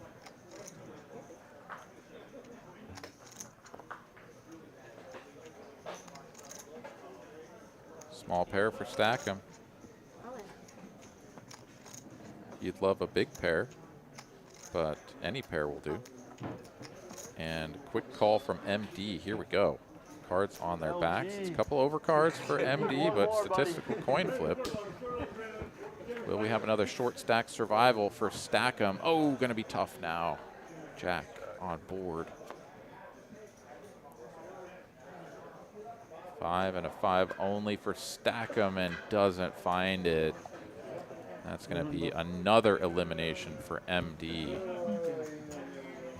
MD, our bounty hunter here tonight. Yeah, right? All right. Well, fantastic run for Stackham. Thank you so much for coming on down, joining us here in the even bigger one, 250K guarantee with nearly 300K in the prize pool off of a $300 buy-in from each player that entered. 5th place, $13,120 for Stackham. Go home and stack those dollar bills, you know. Sweet run for Stackham. Mr. Brandon, one of our favorites at LC, so it's good to see him make that run. And of course, yeah, we can't bring it up enough that that big laydown with the Kings on that river earlier did make him 8,000 real dollars. So that is pretty cool. Yeah, absolutely. Really? Brad here is all in from the button. I can't play any better than that. I was like, I was so sure. This is I'm gonna look like the biggest moron takers. ever. I was like, this is the best fold of my life or the worst fold of my life. We hear Brendan with his mic on talking about the king's hand, Or possibly wherever pocket he ten. is. What a setup. You know why I did that? Because I had the king of clubs in my hand. That hit so many flush draws and shit. Like, I'll take it, whatever. Interesting discussion there as you get to hear what he was thinking. Yeah. Yeah, fascinating spot. But yeah, to ladder up as much as he did. And he with knew he that did big peek fold. back and look at the king of clubs in his hand.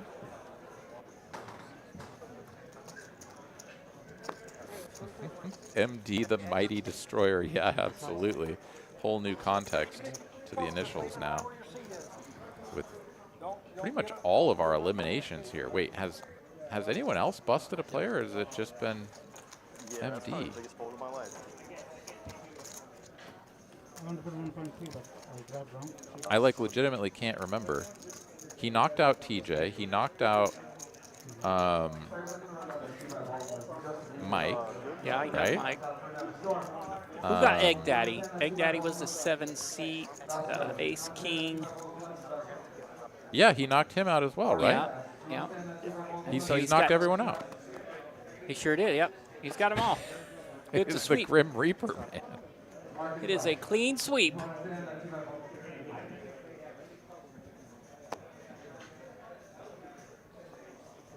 Ace tray on the button goes in the muck here for Primo. Doesn't want to attack the short stack with an ace. Yeah, Brad hanging on over there. He's laddered up quite a bit since he got short. Yeah, but now sub 10 big blinds. Yeah, see, Ferdinand is like, well, I don't even need an ace. I got a queen. If I have a And you're so short that, like, you just have to fold everything that sucks, and you're going to have a lot of stuff that sucks. if I have a letter, I'm definitely going after it. And yeah, he gets to put King 7 in a pretty tough spot. I mean, Brad has, 9 big blinds here and a disconnected king. Like, does he want to pile it in here? I mean, we can see that he's a pretty big favorite, but in the moment, you're like, is this the spot?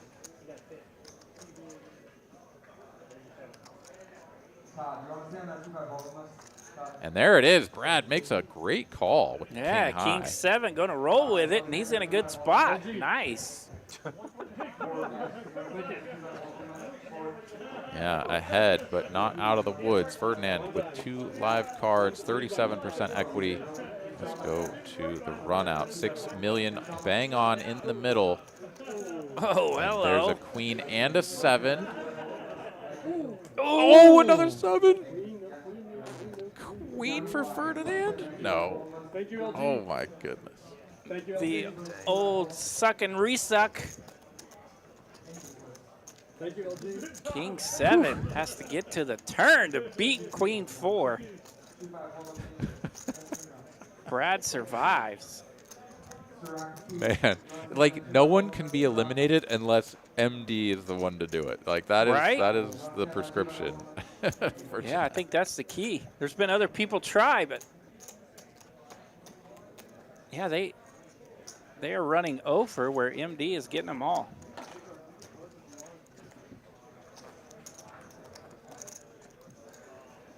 Oh, Jay Stevens saying that Primo took out Stackham. No,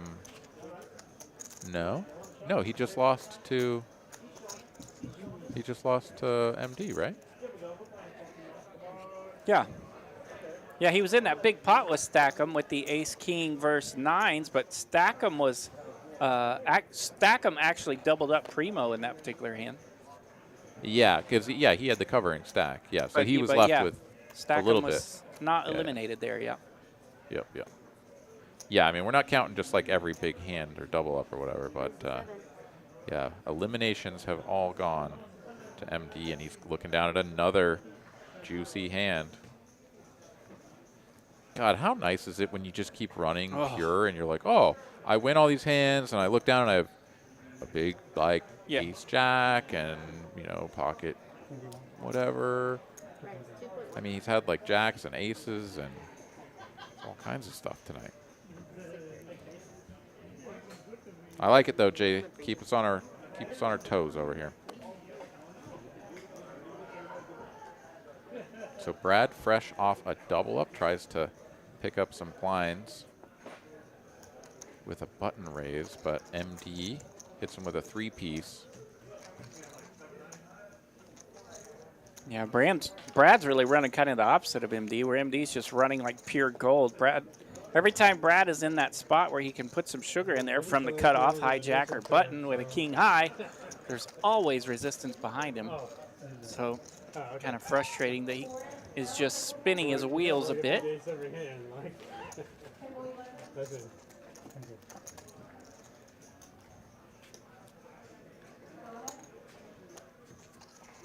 Yeah, Jay Stevens, Stackham was all in, and it actually made our 9-seat fold that particular hand. So he would have gotten eliminated had the 9-seat called. Yeah, dude, that was the one like data point that really would have gone the other way, and he folded. Oh man.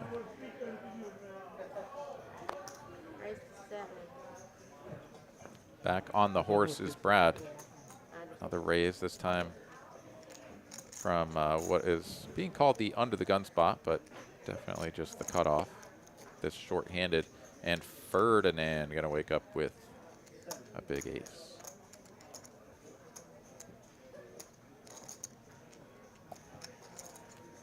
The good old-fashioned dominating 10 here.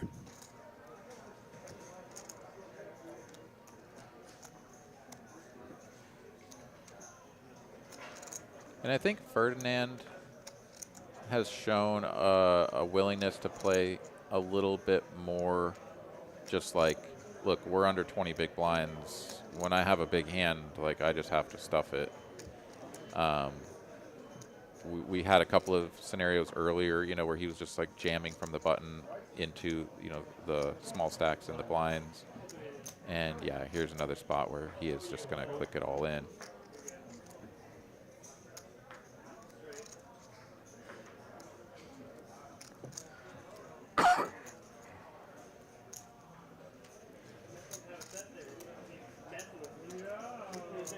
Brad got lucky with that King 7 a little bit ago, but a much different scenario.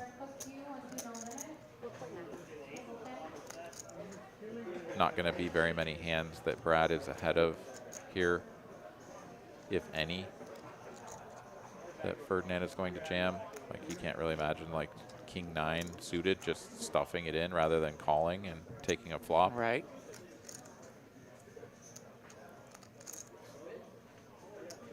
Yeah, this is definitely a little different than the small blind stuffing on the big blind.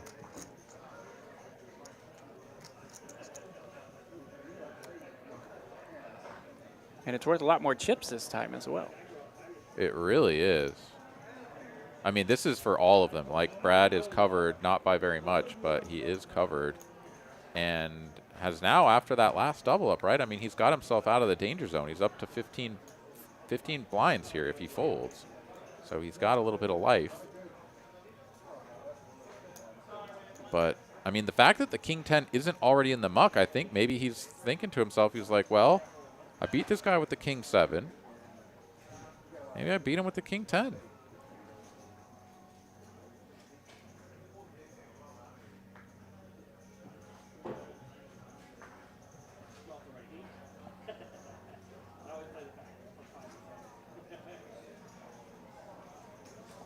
There we Thinks go. better of it, though.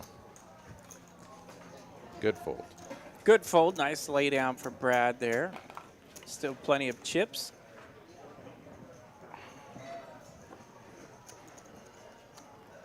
Yeah, you were talking about the run the MD's on and just how good is it, the feeling of running that good here, closing out a tournament. And just a couple of weeks ago, I played a little tournament at Las Colinas. At one moment throughout the tournament, I was like, I'm running good. I'm liable to win this thing. 20 players or so later, I won the thing.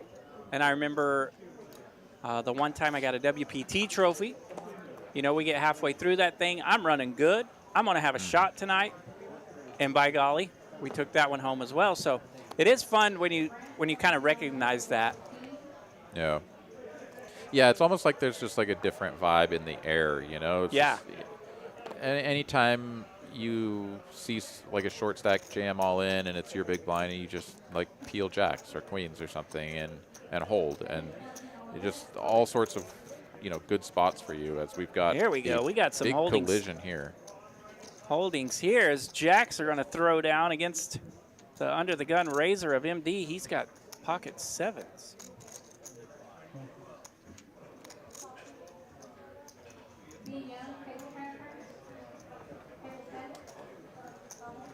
This will be a real test of MD's run good,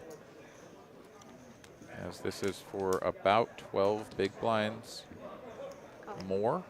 Yeah, and he will make the call. Here we go. Over pair for Brad. Amazing spot here if he can hold. Will the Grim Reaper... Yeah, this big pot here for Brad, trying to avoid that 7.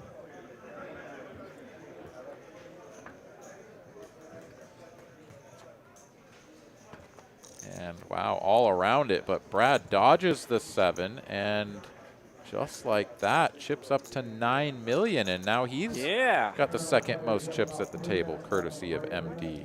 The spin up is real for Brad after hanging out over there short for several laps of the button. He's now second in chips. And you can see Brad is feeling it. There's some adrenaline pumping through that man right there.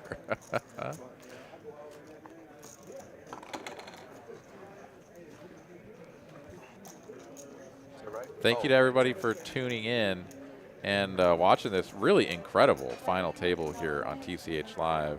As just a reminder here now, with the elimination of Stackham there in 5th place. The next player going out, 16,650, and a pretty juicy little payout here, pay jump rather, about 5,500 between 4th and 3rd.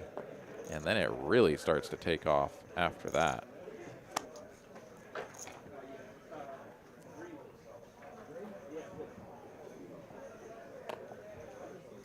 Let's do some more pocket sevens.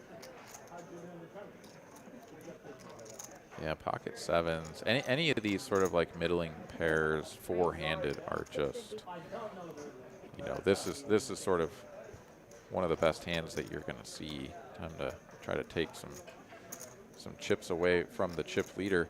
I'm not so sure how I feel about this small open versus just a stuff, but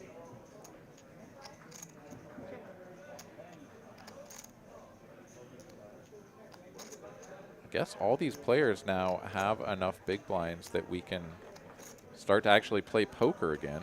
Right. And Ferdinand will be rewarded with a favorable flop for his hand.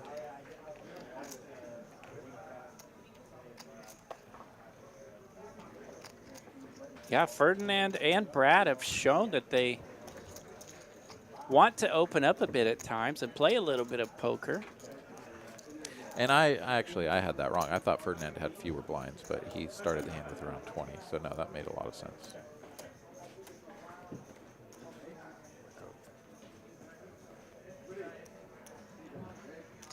But yeah, 12 minutes away from another level up here.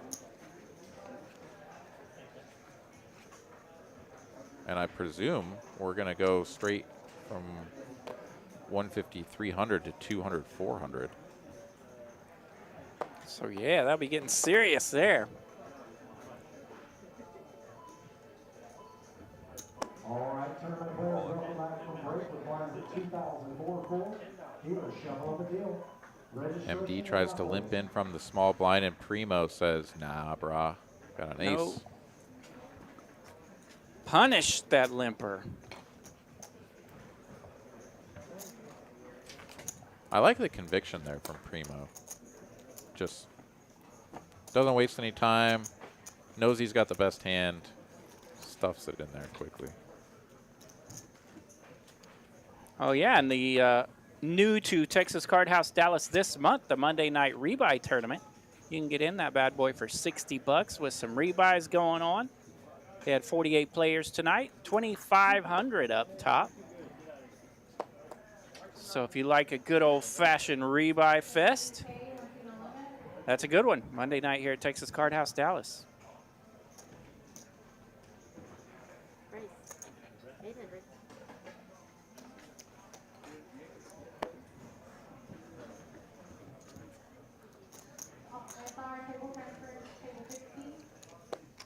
This time MD getting to raise with king high on the button. We've seen several players willing to do that. Hands have been a little bit chaotic behind them, so no one able to make a lot of it just yet, but we're now down to 4 players, so the ranges will start to open up just a bit.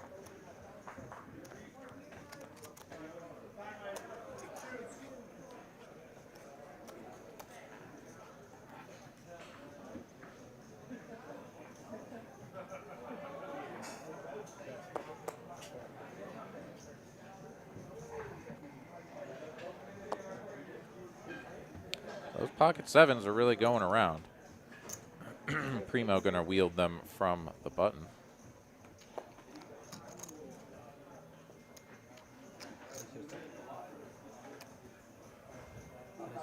And a very attractive looking queen jack of diamonds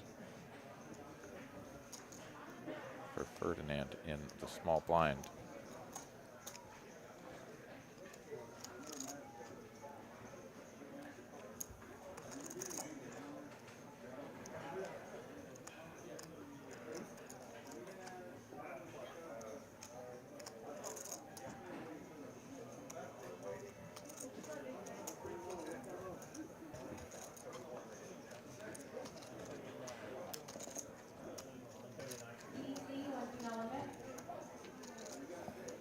So yeah, the button there is on Primo. These guys have spread out just a little bit, but because of the structure of the table, to keep up with our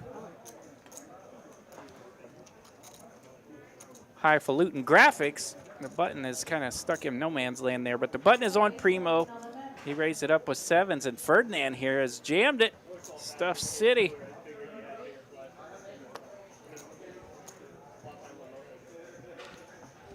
Yeah, queen jack suited, it's got some good removal effects. Ace, queen, ace, jack, two of the hands that are most likely to call you. Also, of course, blocking queens and jacks.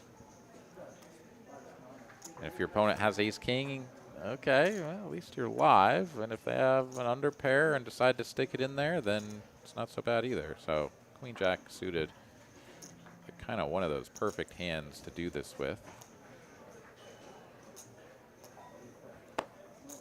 Primo doesn't love it, but he will let it go. And Ferdinand gets to win that pot without seeing the board.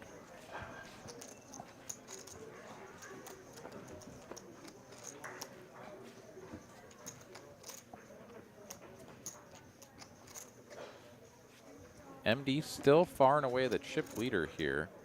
Could double up Brad and still have the chip lead.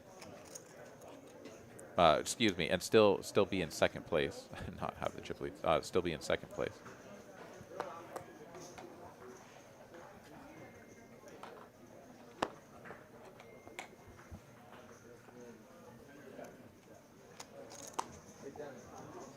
Ferdinand here with king queen on the button, likely to apply some pressure as well.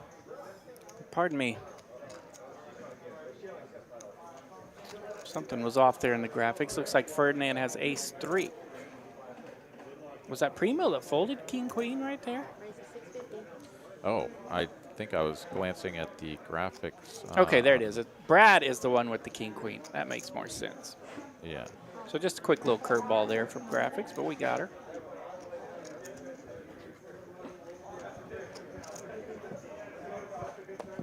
Sort of a tasty little price here for MD, but his hand sucks. He doesn't care. He's going to make the call, and we'll go 3 ways to a flop. We haven't seen one of these in a little while. Let's go, 3 players. Bink that 6. What were we saying about running good and how good it feels? 6-6-3. Oh, God. 6-4. Lies in Highly wait. popular amongst everyone's favorite crappy hand. And look at this dirty turn card. Everyone has something now. Brad improving to top pair. King kickers. Gotta feel like he's got the best of it. It tickles the pot. Ooh. 400 into 2.25 million. Wow. Tiny little bet. Just a little tickler.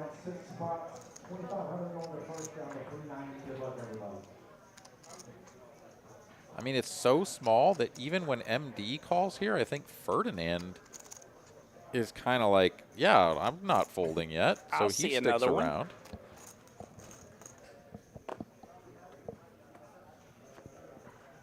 Oh, mercy.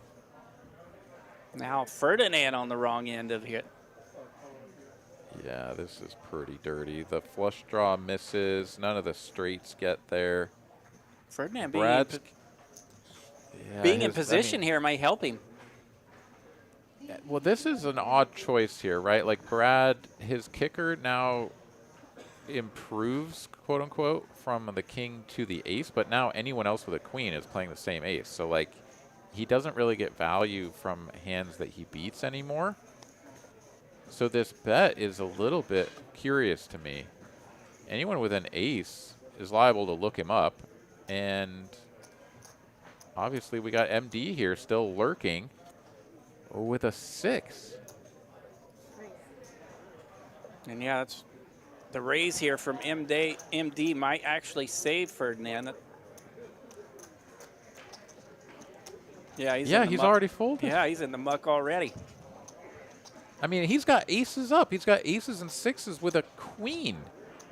I mean, he could just be chopping this pot a lot, right? And he just snap mucks. He's just like, nope, nope, nope, nope, nope. I don't belong in here. I've seen that guy's big blind before. I'm out.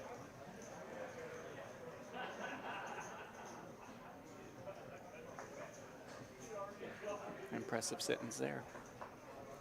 So you know what we're going to see when Brad folds. The 4 of spades. The 4.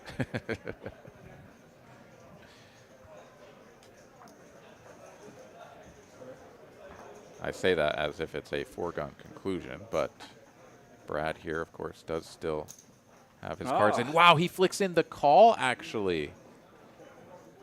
He is not a believer. Ferdinand. A non-believer. Ferdinand, the real winner of that hand, he makes the second best hand, finds a way to fold it. But Brad takes a lot of damage there and goes down under 10 bigs now. Oh, ouch. MD, another monster for him. He's up to nearly 24 million now.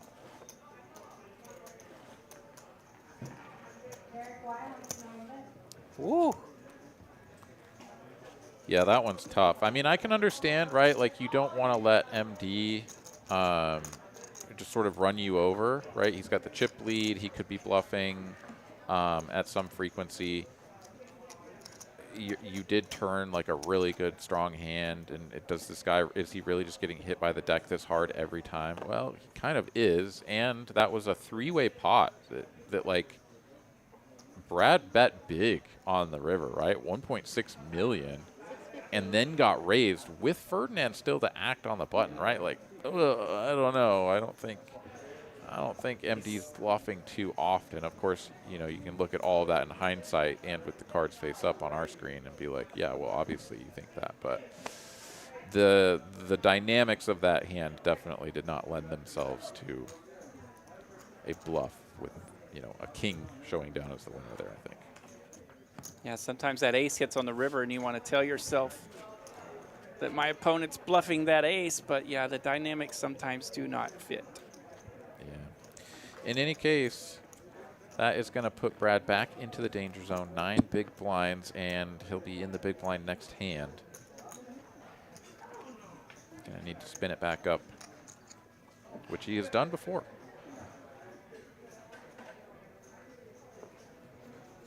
And And what do you know? Pocket jacks will do.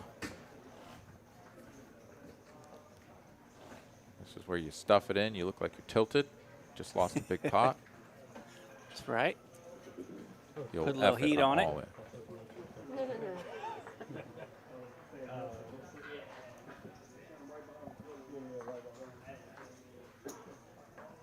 This is a little awkward, though. Seems like Sometimes you're so tilted you're not even sure if it's your turn. Yeah. Yeah, so tilted, right?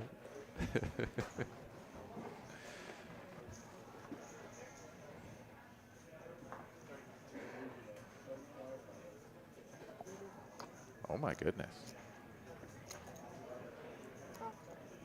Primo is going to call from the small blind here with the suited one gapper.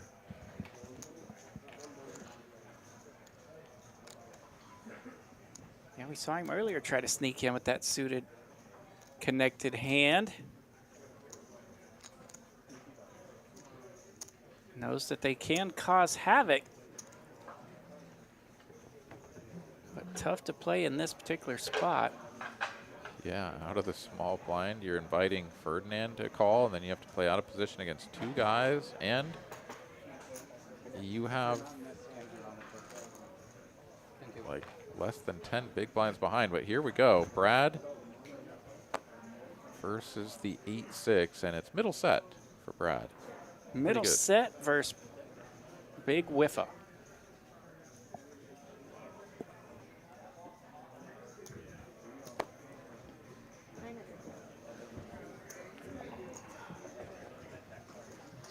They're all jumping up. Right. Looks like we're going on break for these players to use the facilities and everything. So I'm not sure exactly how long this is scheduled for. I would imagine something, you know, 5 to 10 minutes or so. But I'm the short stack, though. Thank you. all right. Well, with that, we're going to go ahead and just take a very short reprieve from the action. We'll get back into it momentarily. Reminder that these remaining 4 players are guaranteed $16,650, but they're still playing for the $50,270 that is awaiting the winner of the tournament.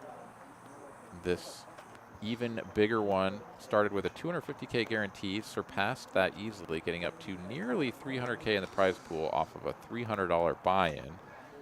And this is a tournament that is featured at Texas Card House in Dallas every month. So the last Sunday of the month going to be day 2. And on the final table here on TCH Live on that next Monday. We've also got all sorts of other fantastic tournaments coming at you here from around the state. The upcoming Poker Atlas Tour kicking off in just about a week here at TCH Social in Austin. Over $1 million in guarantees. That main event going to be an $600 buy-in, $500K guaranteed tournament. Don't want to miss that. And then we've also got the Trailblazer Tour that is currently on its way to RGV. The next location going to be down there in the Rio Grande Valley with a $60K guaranteed main event. And a reminder that we're working our way towards the top spot on the Trailblazer Point Championship. The overall points leader is going to come away with a brand new Chevy Trailblazer SUV courtesy of Texas Card House. And not only will they win that, but they and the next 49 people to have the highest spots on the leaderboard are going to get to compete in a $50,000 free roll for some extra cash. So some really, really cool things going on here, Texas Card House around the state. Hopefully, I'll see you guys on the felt out there. You going to get to play any of these tournaments, RJ? I do not know. I'm still having to go to Oklahoma City a lot as my mom is in and out of hospitals. And so that's been taking a lot of my time, but I am itching. I am anxious to get out on the felt some of these tournaments, especially.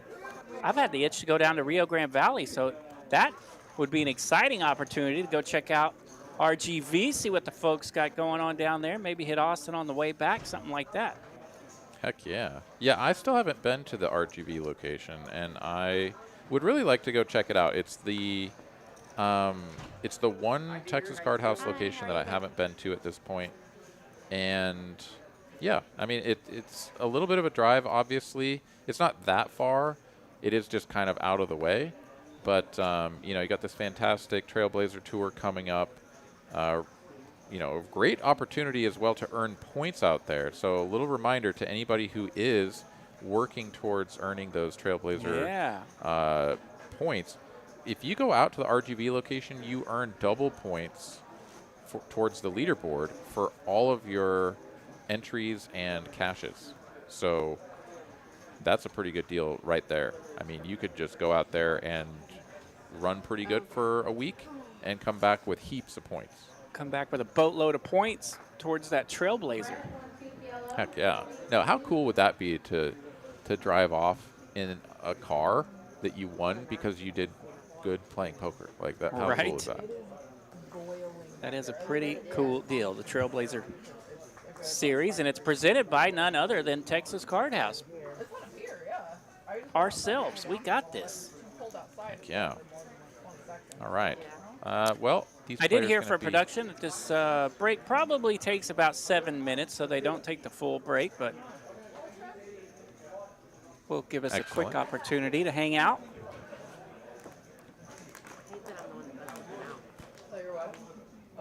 So let's talk football here while we've got a brief moment. Indeed. We'll get back into the action here as taking a peek over at the Baltimore and LA game. Looks like the Chargers are trying to make it a game, down 14 with the ball, with under 2 minutes left in the fourth quarter. Baltimore really looks to me like the team to beat. Thank you. Cream of the AFC, you think, huh? I mean, so Kansas City is obviously amazing, and they have shown time and time again that they can show up and win games and just absolutely dominate at the end of games to come back and like claw out these one-score victories. But the showing that they put up against Carolina, the game that they had against Denver, who of course is showing a little bit more life than a lot of people gave them credit for, myself, a lifelong Denver Broncos fan included. The Chiefs just really look vulnerable. They've won a lot of games, but they've won just so many nail biters, and not against like really strong opponents each time either. And another thing I like. Yeah, go ahead. Sorry there, pardon me. Another thing I like about Baltimore, to build on that, is earlier I had mentioned, I heard a coach tell me one time, the teams that can rush the ball when everybody in the stadium knows that you're running the ball, they are dangerous. They are like championship worthy. And when you got Derrick Henry back there, you are going to be able to rush the ball when everybody knows you need to run it. Yeah, and if you're worried about Derrick Henry, then maybe you forget about the quarterback, who has a pretty good couple of legs on him. Yeah, you know? I agree. I like Baltimore. They were actually my preseason pick. Oh, to take the whole thing down, huh? Well, to win the AFC. Yeah. Gotcha. All right, we're back in the action, so strap in, and let's go. Let's find out who is going to make a move to chip up and challenge MD here, who is actually not even in his seat for that hand. He's like, yeah, I'll make it back in a little while.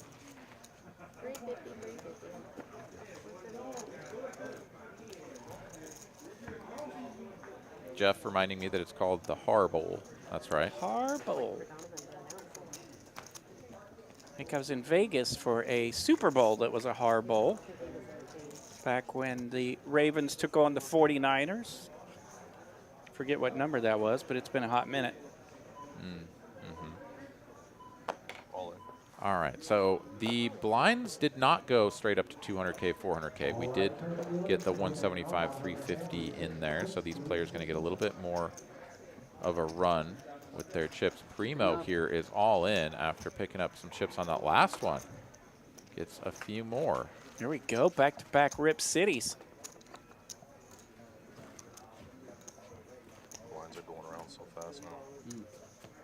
And one thing that we really haven't seen yet from start to finish here is Ferdinand get down to a point where he is kind of in danger. He's still in second place here, but under 20 big blinds. And if he collides with either Primo or Brad and does not win the hand, he is going to be very short. So yeah, this is sort of new territory here for Ferdinand, almost, I'd say. And now we're going to see it. Ferdinand raised it up, and now there's a ship behind him. Exactly what you were mentioning. Yeah. Pocket sevens here, I think, just going to be too strong to fold, right? He's already raised, and this is a 9 big blind shove. You don't love it, but yeah, I think Ferdinand definitely has shown an understanding of these sorts of spots. Flicks in the call, and here we go, off to the races.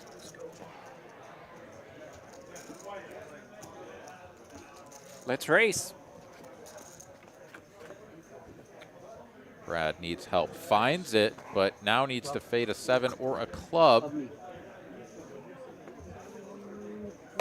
Oh, and wow. gets the clean run out. And that is the scenario that I just described. Hope I didn't jinx Ferdinand. But this happened 15 minutes in the past, so let's nice job, just remember Romo. that. And now, so Ferdinand doubles up Brad, and now down under 10 big blinds.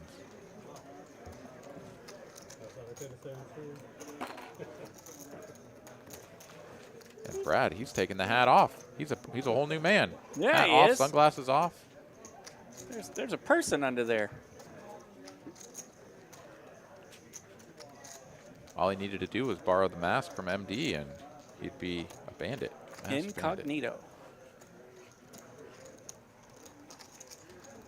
Brad now in second position here, and wow, look at that. It's like a 3-to-1 chip advantage for MD over Brad.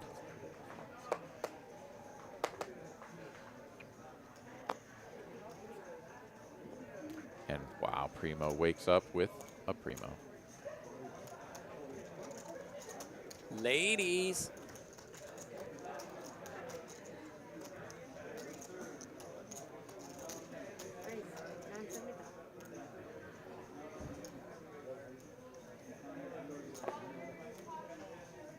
Luckily for Ferdinand, it's the 9 Triz.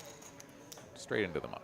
Yeah, you can tell he's feeling a little bit of that downswing that he's going through, but he's still here, by golly. We're four-handed. He's still got some chips.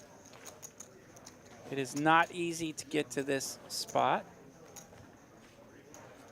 Yeah, it's really a challenge to sort of bolster your emotions in these sorts of spots. You don't make final tables very often. Things have been going very well for Ferdinand. He's just kind of sat back, watched MD just, you know, sort of decimate the other players at the table, and he's been able to hold on to second position, just pretty much that entirety without a whole lot of adversity. And now here it is. He's got to gut it out and find a way to not only just survive, but then sort of get his stack back into contention.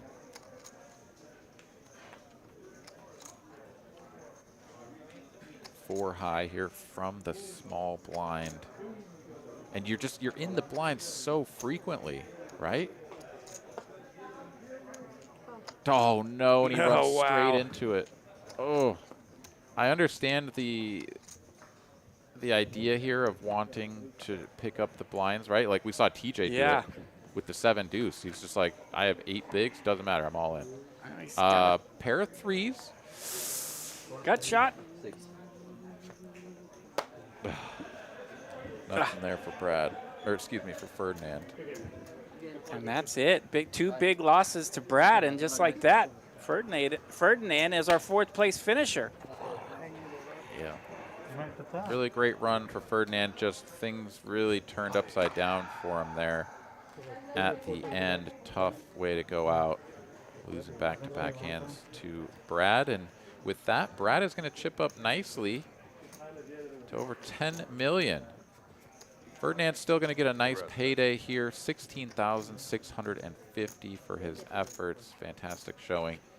And with that, we get the first of our really big pay jumps here. 22,250 now for our third place finisher. We're up to 2 stacks of high society. Sweet run, Ferdinand. Congratulations. I know it's always a little disappointing when you walk away. You take those final steps away from a tournament table, but sweet run, buddy. Nice job.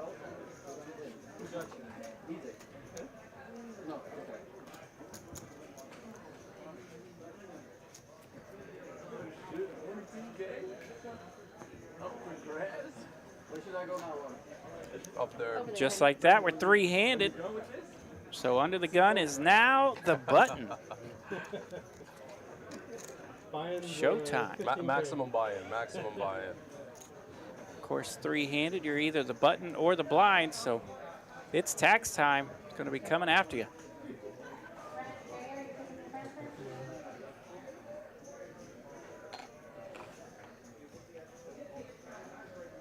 And yeah, something that I was about to say moments before Ferdinand put all of his chips in there is that you don't get a lot of practice playing short-handed like this. Yeah.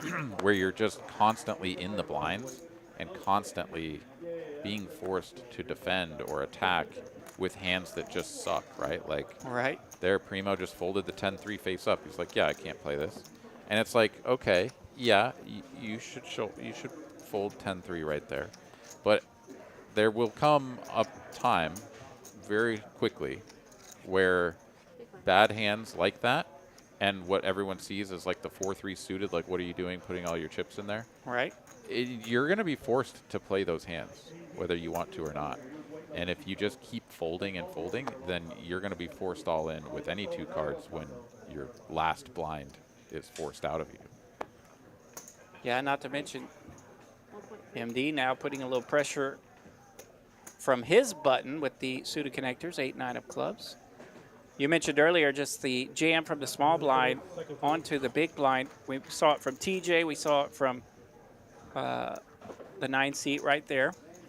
And just mathematically, there's not supposed to be a hand that behind you that can call, right? I mean, well, I mean, at a high frequency anyway. Sure. And so that's the that's the only reason why you get to do that is because 7 out of 10 times there's no action behind you. Yeah, that's certainly your goal. And I mean, I'm a little bit befuddled. That last hand, like, yes, Brad is highly incentivized to not play hands against the chip leader. And maybe, I mean, I would be actually curious what the sim would say there, but folds ace-10 suited. Wow. From the big blind. MD did make it a very large raise. He made it like 1.8 million, which is a little bit kind of crazy, like over 4x open.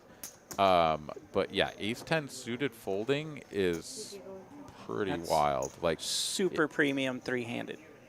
Yeah.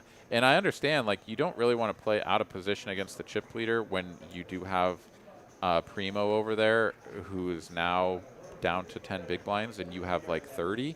So I do get it. Maybe it is just a pure fold. Maybe you're just like, okay, this sucks, but I don't get to play until that guy goes out because I want to make this 10K pay jump or whatever it is. Let's take a look. It is just over 10K pay jump. Yeah, 3 players guaranteed 22K. Now, shout out to Primos. He's kind of been stuck bottom feeding like most of the evening, and now he is right here finding himself in the final 3, guaranteed 22,000, looking for more.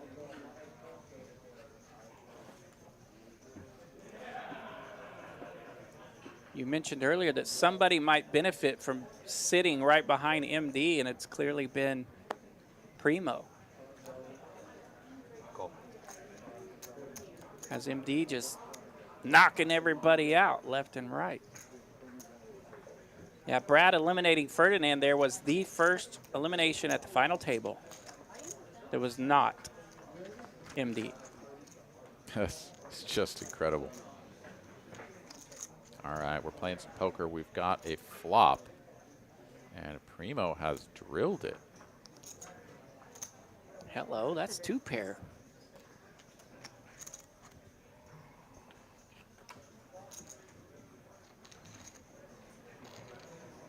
Code here running Sims. 3-handed with the chips distributed as they were. I don't know. Got the payouts in there. that is a complicated sim to run and to find if you aren't running your own sims. But yeah, it's definitely a tricky spot. I don't know. Yeah, I would think the numbers are even higher, 3-handed. But so yeah.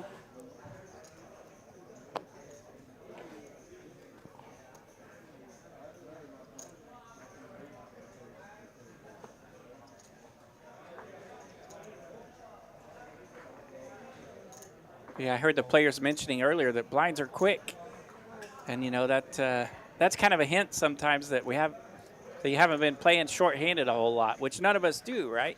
I mean, how often do you get down to 3 or 4-handed in a tournament? It's not very often. Yeah, seriously. We do have the screen showing 200, 400 though, when it's still 175, 350. I mean, we just got a good look at her tablet there from the top down, and it still shows 175, 350. So I'm not sure Lovely exactly Miss. what happened there. That's the lovely Miss Mary in the box. She's a rock star for us. TCH finest.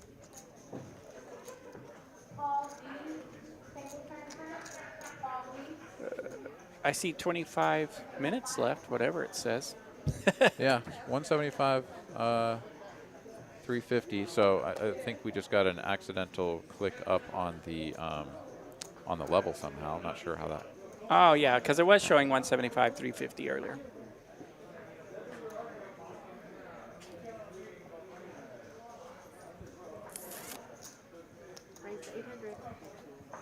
Yeah, Code. I mean, if you look at chip EV stuff, yeah, for sure, Ace-10 suited is getting after it 3-handed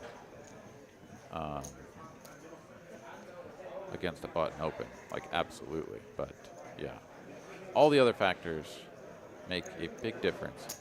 Anyways, onwards and upwards. Hand number 85, raised to 800,000, and a call. Perhaps not quite 800,000 as.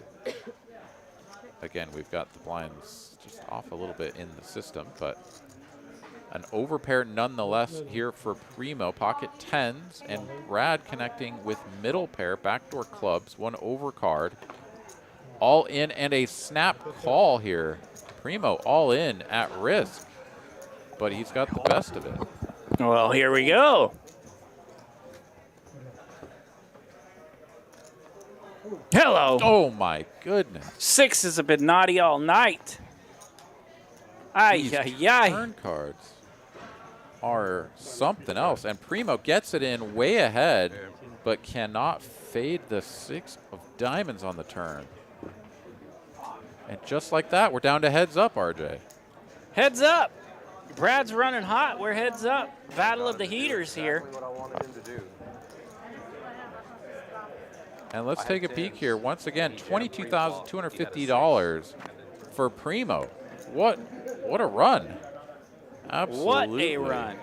Yeah, like Amazing. I said, he kind of got stuck bottom feeding a little bit tonight, but never got really too discouraged. Just kept working, and what a sweet run, finishing 3rd place for that big fat prize. Love it. And so now both these players will be getting $32,450 minimum. So this is a heads-up battle for about $18,000. That's pretty exciting. I mean, how many times in your life do you get to sit down mano-a-mano across from a guy and be like, cool, let's play poker, and the winner gets $18,000? Cool? All right, let's do it. Let's do it. Susan in the chat saying, hi, RJ. Good job in the booth. Hello to you. Thank you for swinging by and checking us out. Saw Miss Sassy in the chat as well. She said hello to me, and I was totally slacking. So hello to the ladies in the chat. Thank you, guys. All right, first hand of heads up. 20 million to 15 million roughly. See a jack high board, and it's bottom pair for MD currently in the lead. Brad whiffing the ace king. And MD is down to almost just like nothing but green chips. All of the small denomination chips are in Brad's stack. Always fun when that happens. Bet and a call, and ace king does not improve. MD will win if we get to showdown. And we do. We go check, check. And first blood taken here by MD. Queen 7, that landed a pair. Little 2-pair run out, but he'll take it down.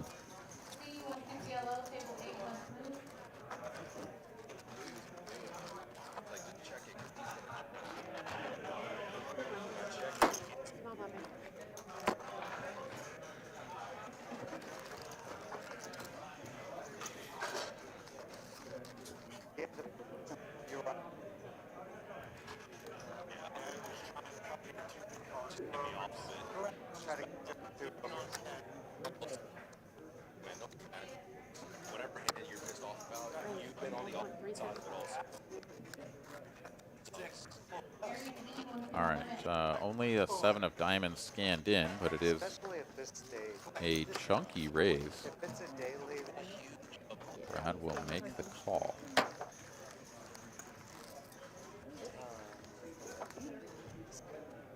Can't seem to get those cards scanned in for whatever reason. But that's not really the board Queen Jack had in mind. Texas Card House mystery card, I mind you. At least for TCH Live purposes, we're changing the sponsorship of that from Jack Links to Texas Card House. Ooh, there we go. We get the scan in. It was 2 red Ooh, 7s for hello. MD. Bombs the pot for 2.5 million and gets the Queen Jack out of the way. And Spicy. very quickly, we have gone from what was like, you know, a 5 million chip difference, not that substantial, now 2-1. Yeah, you're looking at just a little over 37 in play tonight.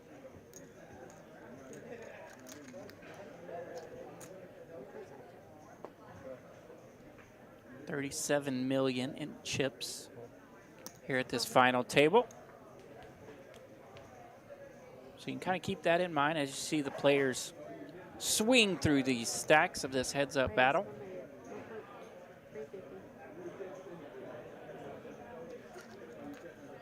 Brad tries to limp the button. MD punishes with a raise. Yeah, And wow, definitely seeing the aggression here from MD already. Yeah, we've seen a bit of a trend tonight at the final table. When someone does try to sneak in a limp strategy, there's always a suited ace or something just enough behind them to kind of get after them and punish them for that limp. So no one's been able to sneak in too many limp strategy plays tonight. As we see another one and another one.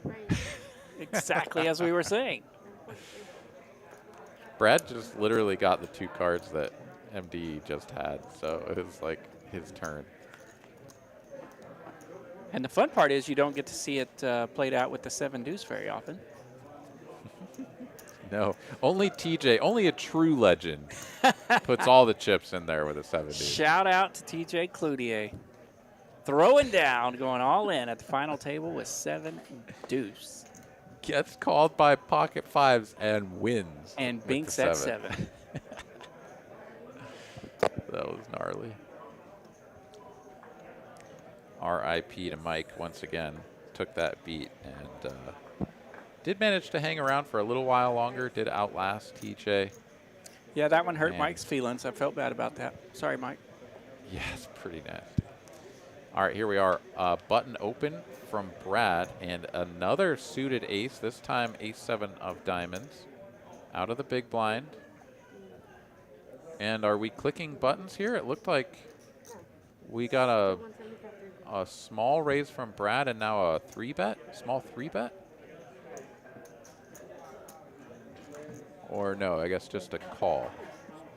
A little bit confused there. Again, we don't have, okay, now we're getting the correct blind structure put in. Here we go. All right. Deuces versus ace-7. All caught up. Hello, all these diamonds. What is happening? How Nut must flush it for feel? Mr. MD. Just like that. Brad has 3% equity, could run out a boat or a straight flush. Let's not forget that is possible. The straight flush is now not an opportunity. Neither is the boat. But Brad is still betting when checked to.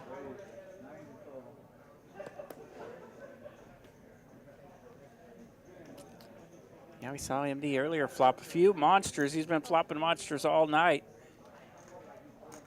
And as aggressive as he's played, he's checked it and got bets out of his opponents. The Jack-10, the 6-4. The Queen-Jack, he flopped a straight. I feel like he's going to need to lead now, though. Check, call, flop, check, call, turn. But now it's like no diamonds got there or something. Yeah, you need to pretend like you're bluffing a missed diamond draw, try to get called by a 9 that's always going to check back the river, that sort of thing. So I really like this bet. I agree. And goes for the big size, too. You know, Makes it it look like as bluffy as possible. Something like King 7 with the King of Diamonds, And really the something only like hand all night where an opponent didn't believe the story was between these two. You're absolutely right. And I mean, that's all the more reason for MD to bet here and go for this nice chunky size is, you know, Brad's liable to look him up. Brad has a diamond, but thinks better of the hero call and does preserve his remaining chips. But now we're looking at a 3-to-1 chip advantage for MD.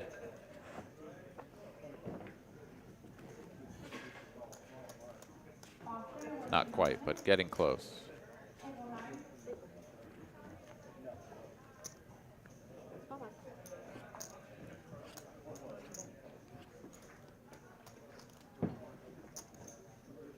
There you go, pretty close. We can call it 28 to 9.5, it looks like. Wow. Ladies on the button, heads up.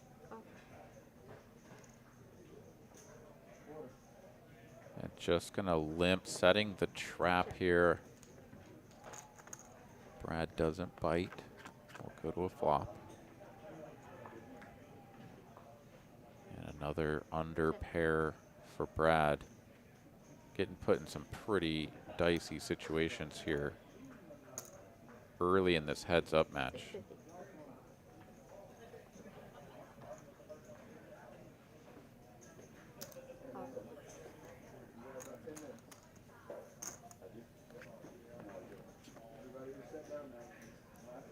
Wow, amazing card here for MD.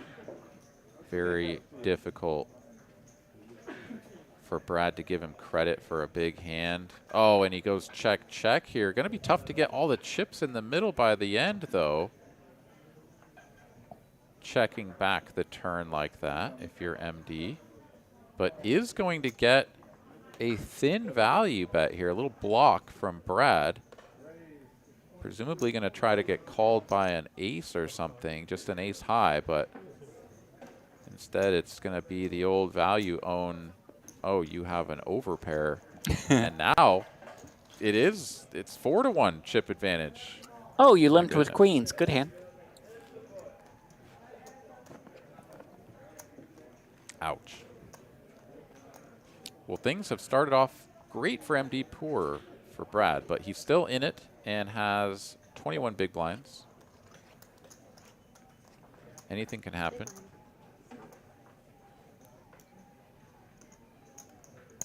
There we go. There's those graphics with the correct blind level, 175, 350.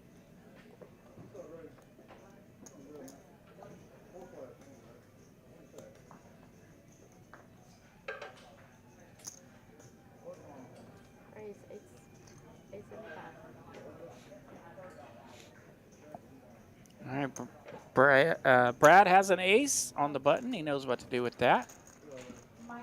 Raise it up. MD with a 3. In range here. Okay, it's a 7-3. Brad still got an ace, flops a gut shot. He'll bet it and take it down.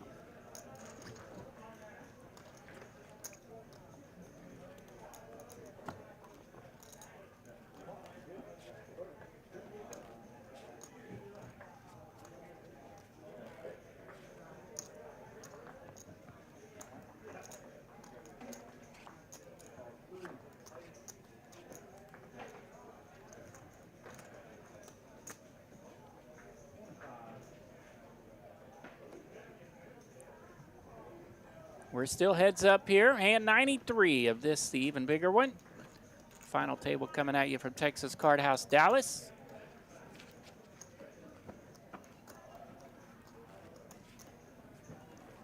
Heads up action. Brad picking up just a few chips there with a walk. And taking down the previous one. So see a lot of these just sort of raggy hands where you're giving your opponent walks or just trying to limp from the button. See how Brad approaches the 10-6 suited from the button. Is going to come in for a raise.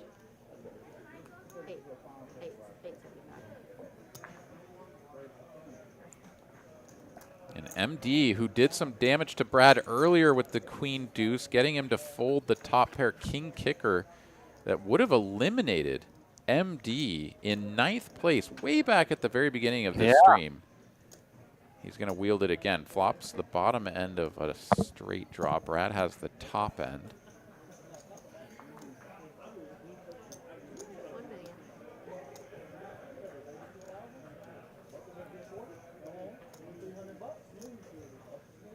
Wow. MD does not want to see it.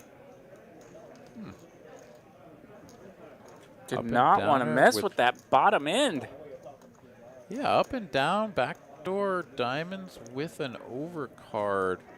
I don't know. I mean, having the dummy end of the straight draw is always kind of gross, but like, you know, if the ace comes, like, you feel like you have the super nuts. Right. If the 6 comes, you know, you kind of reevaluate based on your opponent's behavior. But I don't know. I mean, I think I'm surprised that he folded that. Yeah, I thought for sure we would get to see the turn there.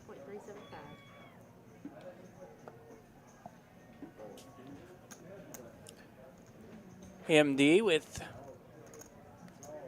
a very premium hand, heads up. King, queen suited, takes down blind and ante. So we're seeing a very stark difference in play style here, where MD is opening much, much larger from the button than Brad is. Brad opting to go for the, it's not quite like 2.5, but it's in that ballpark, right? I think he's been making it like 8.25 or 8.75, so maybe it is like 2.5. But I mean, on that one right there, the king queen suited, MD was just like blammo. It was like 1.3 million or something. Bumped it up a little extra. Sometimes you can catch that from players a little bit, especially short-handed. With if they have a premium holding or a holding they really like, they might throw that extra in there. So sometimes you can pick up on that.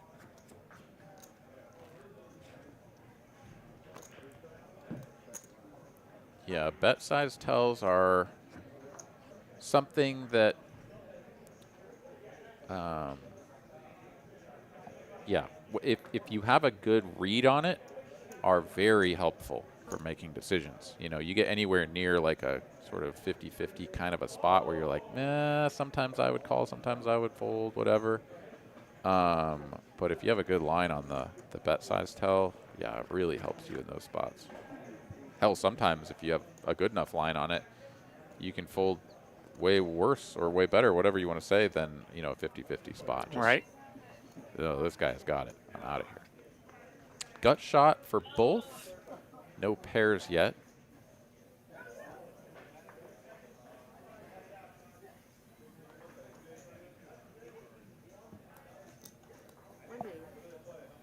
And a pot size bet here from Brad.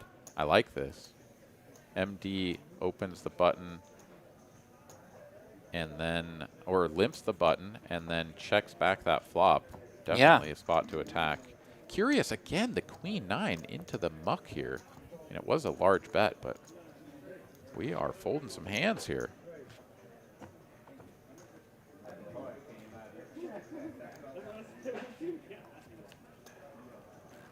Yeah, and even though it was on the turn, that's still a form of punishing the limper a little bit.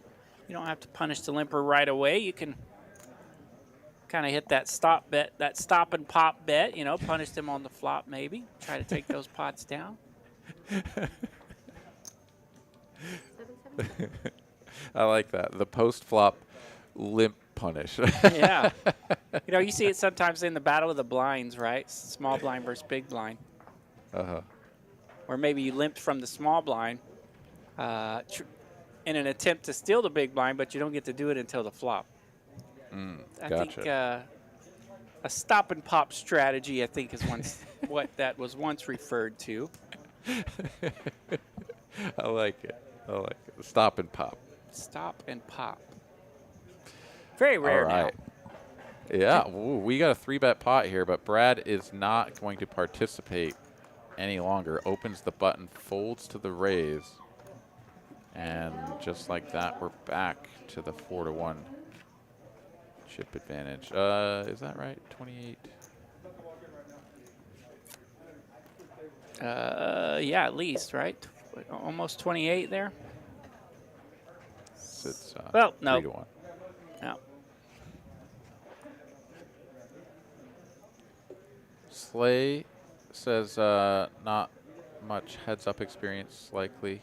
Yeah, I mean, I would be curious to talk to these players and sort of see what kind of experience they do have, you know, making final tables, deep runs in tournaments and whatnot. But sometimes that's what makes it awesome. Oh, absolutely. Yeah, no, I mean, how cool is it? I mean, we saw earlier, right? Brad had a couple of big, like, pardon me, pivotal moments, and you could tell, like, he was feeling it in that moment. Yeah. Like, took his hat off, was like, you know, touching his hair. It was a stressful moment. So yeah, he got pumped up a little bit, and really MD as well. Even though his run has been pretty sweet, but you could see him go through some emotions, right? When he had that little downswing and then had to build it back up. So yeah, it's been great. Largely smooth sailing though for MD. Let's be clear about that. My goodness, he has. It's been pretty clean. Pretty clean. Eliminated almost all of the players from this final table, looking to seal the deal with one final swing of the scythe. The Master of Destruction, the Grim Reaper. What was the other MD? What was the original MD that got put in the chat earlier? The Mighty Destroyer. Mighty Destroyer, yes.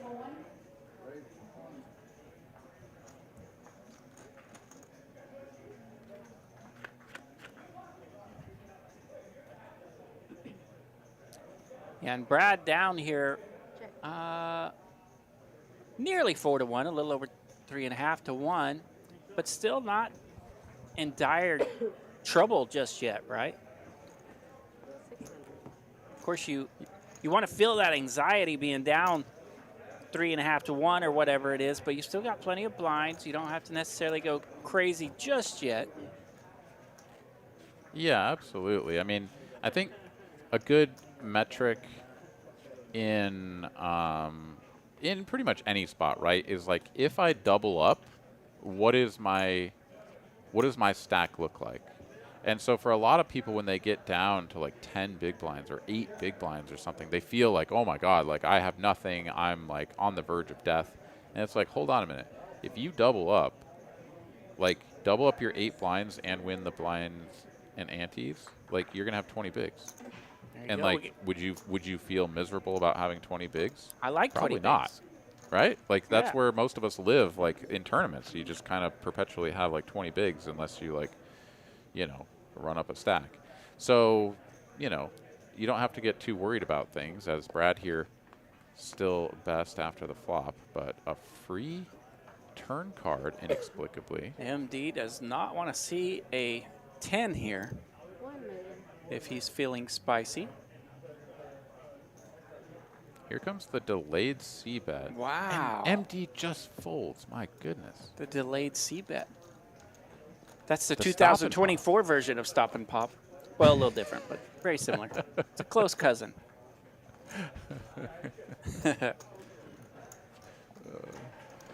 But yeah, so let's think about it from Brad's perspective here, right? Like, okay, he's down 3-1 or whatever, right? But like, what happens if he doubles up? He's got the chip lead. Yeah. I like chip leads.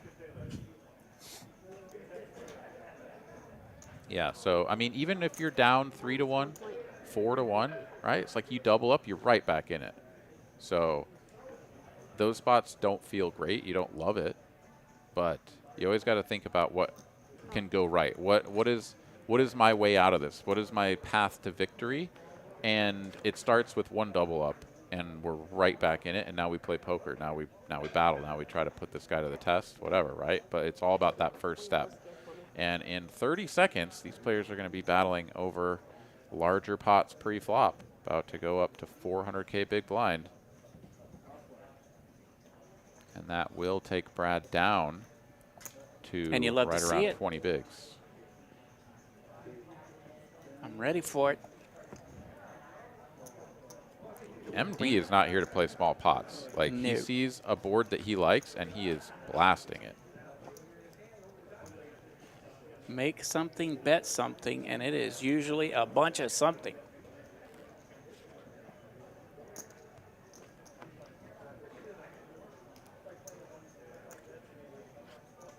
Tom Musgrave in the chat. Just joining. What do they win tonight? Bunch of money. Yeah, let's take a peek here. Both of them locking up 32,450. Real nice payday here, but they are battling just about 18,000 going to go to the way of the victor. 50,270 bucks. So think of it as playing an 18K heads-up match here between these two players. And you're already in a really good mood. Mm-hmm.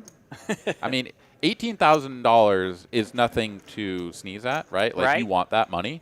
But, yeah, you already have 30 plus. Like, that's pretty cool, too. But I'll tell you what, when you make it to these spots and you are heads up for the money, the trophy, the glory, whatever you want to call it, right? Like, it's almost, I don't know. I mean, at least in my experience, it's sort of like a surreal experience where, like, the money and all that, it just kind of stops mattering. All that matters is winning. Yeah. And so you're just fixated on trying to win, get all the chips. It doesn't matter how we do it and how we get there. Just get all the chips. You want to stay focused on competing and focused on your game, focused on your opponent's game. Even though you're already in a good mood, you don't want that to necessarily set in and throw something off. Make sure you stay competitive for sure. That's how you get the trophy.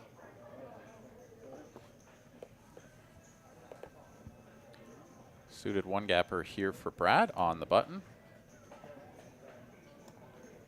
We haven't seen a shortage of raising, which I do appreciate here.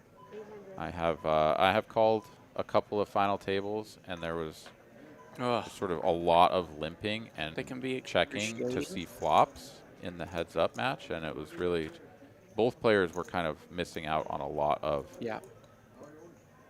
Diamonds. opportunity, I would say. Yeah, nice little combo draw here for Brad, right? 2 overcards, gut shot, diamonds, like everything working. MD has not shown a propensity to float with overcards and backdoors, but let's see how this develops.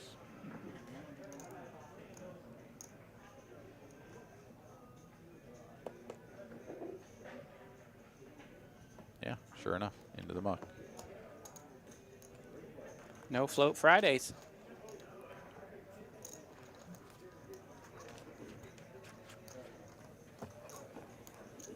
Well, Brad's slowly working his way back up over 10 million.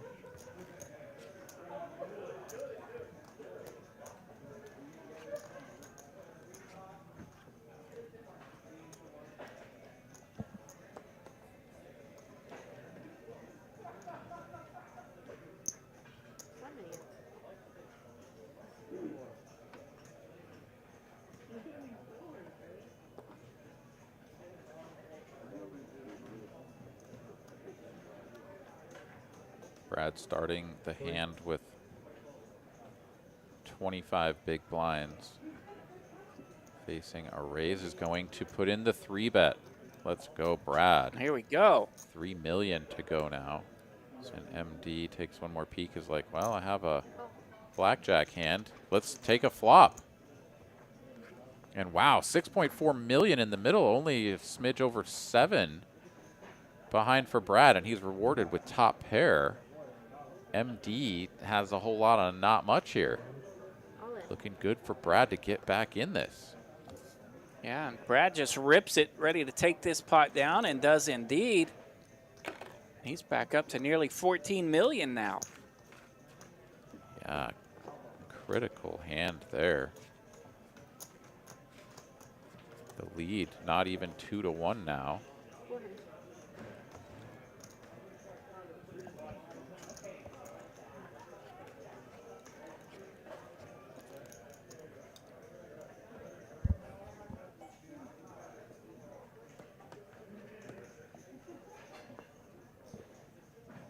Your reward for your first 3-bet of the heads-up match is the button and a Jack-8.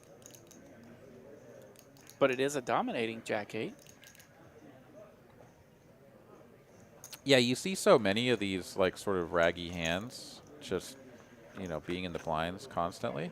Anything that's connected and has any sort of high card value, like this Jack-8, is actually like a really, really welcome sight.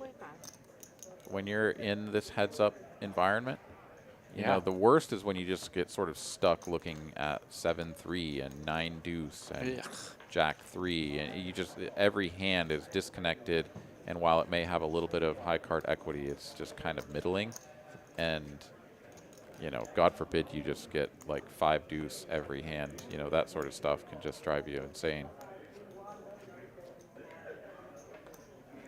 Yeah, 5-deuce, not quite the connectivity that you're looking for heads up. Neither is 6-4 for MD. He throws that in the muck. Yeah, I mean, you can definitely play those sorts of hands, but when you get them just endlessly, right, and you don't really get an opportunity to play, you know, a nice King Jack or something, you know, you just puts you in a bad mood. And like as you mentioned, you got to have a little high card equity in there once in a while, right? You'd hope. We've all gone card dead before, though, where you literally have a 2 in your hand every time, and you're just like, am I getting punked? Am I on a show? Like, what's going on? We have not had any of that happening here this evening, as we've had a lot of big hands throughout. And while we haven't had like a big collision of premiums here between these two players, there's certainly been no shortage of action. A lot of raising from the button and some 3-betting.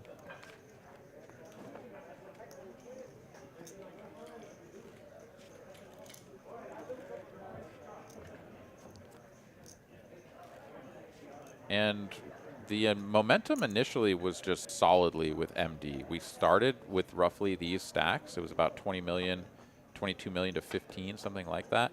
And just instantly, MD just won like back-to-back-to-back hands and took a sizable advantage. Now the momentum solidly back with Brad. He has won several in a row.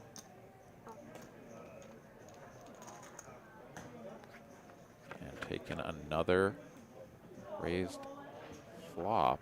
Let's see a flop. Open-ended for MD.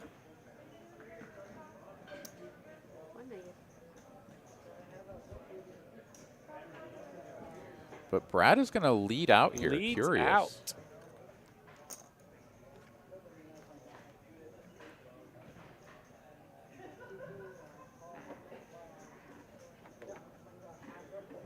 Kind of an awkward spot with the top card pairing there. 2 flush draws on board now.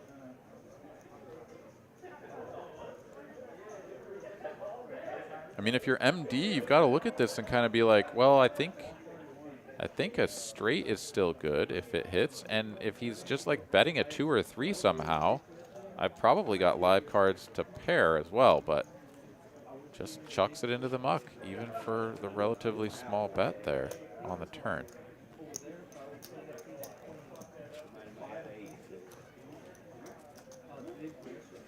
Just like that, we're bang on even.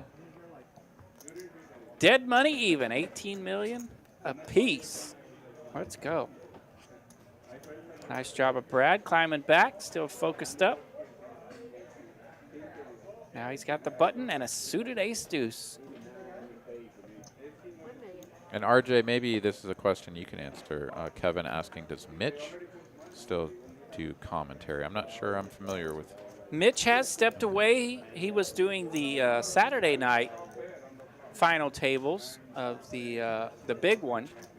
And Mitch has stepped away. He's dealing and traveling and having a ball. And we might swing him back in every now and then to say hi for sure. But yeah, currently he's out of here for now. He said, RJ, come take over for me. And I was like, Mitch, stay there forever, buddy. Just keep going. It's Saturday night. But they got me. So Mitch stepped out, and I've been doing some Saturday nights. But we love Mitch, and we look forward to having him around whenever he can. Well, we're lucky to have you, so thanks for stepping Well, in. thank you. I appreciate that. So Yeah, Brad has quietly taken the chip lead here. Not Chip by leader. a large margin, but he does nonetheless have more chips. Lead change. Yeah, speaking of Mitch, you're listening tonight to the great Aaron McAvoy from Austin and myself, RJ Dupree.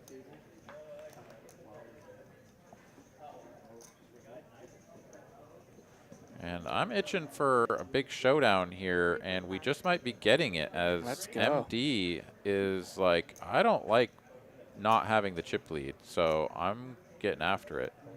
3 bets the Jack-6 suited. Brad makes the call, and we've got a 7.4 million chip pot here. Yeah, big old 3-bet there from the big blind, ace deuce 4. No club in sight. I mean, if you are ever going to get after it with the Jack-6, you'd really love to see something on this board that Yeah. connects with your hand. But he doesn't care. He's like, it's an ace-high board. That should be me. I'm going to bomb it. All in from Brad. He's having none of it. Oh He my has ripped it. gosh. And MD folds, and we've had a complete flip of the script. Now Wow. Brad with better than 3-1 chip advantage.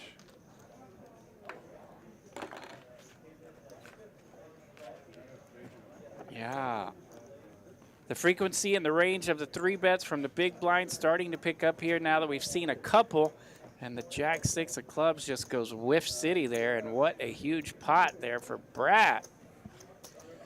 Yeah, I think the nerves a little bit here for MD getting the best of him, perhaps.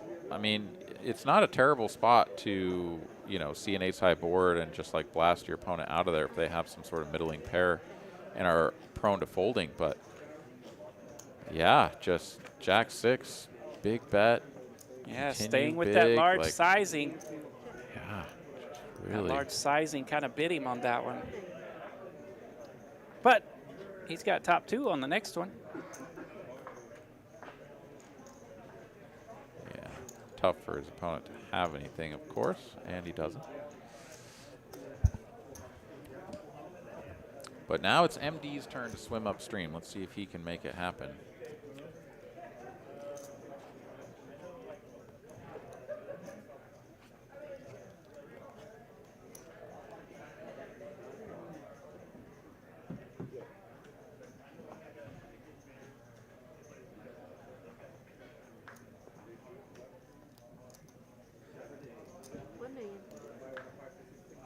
Yeah, this has been a very, very fun heads-up match to watch for sure. And wow, MD, he's had enough. King 3, all in.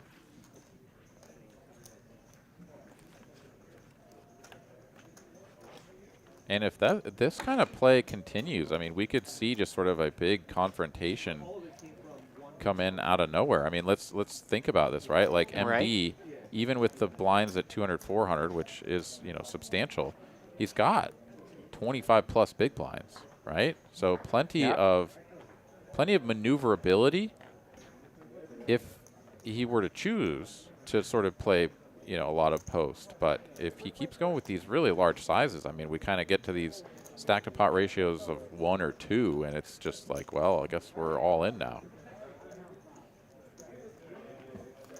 Yeah, a couple of 3 bets at 4 or 5x, and it'll cut into that 22 blind stack very quickly. But I'm here for it, man. Let's get all the chips in the middle. Indeed. Let's declare a winner and 18,000 of extra value for one of these guys. 335 viewers here checking us out as well. They're ready for a winner. Let's go. Oh, and a premium heads up.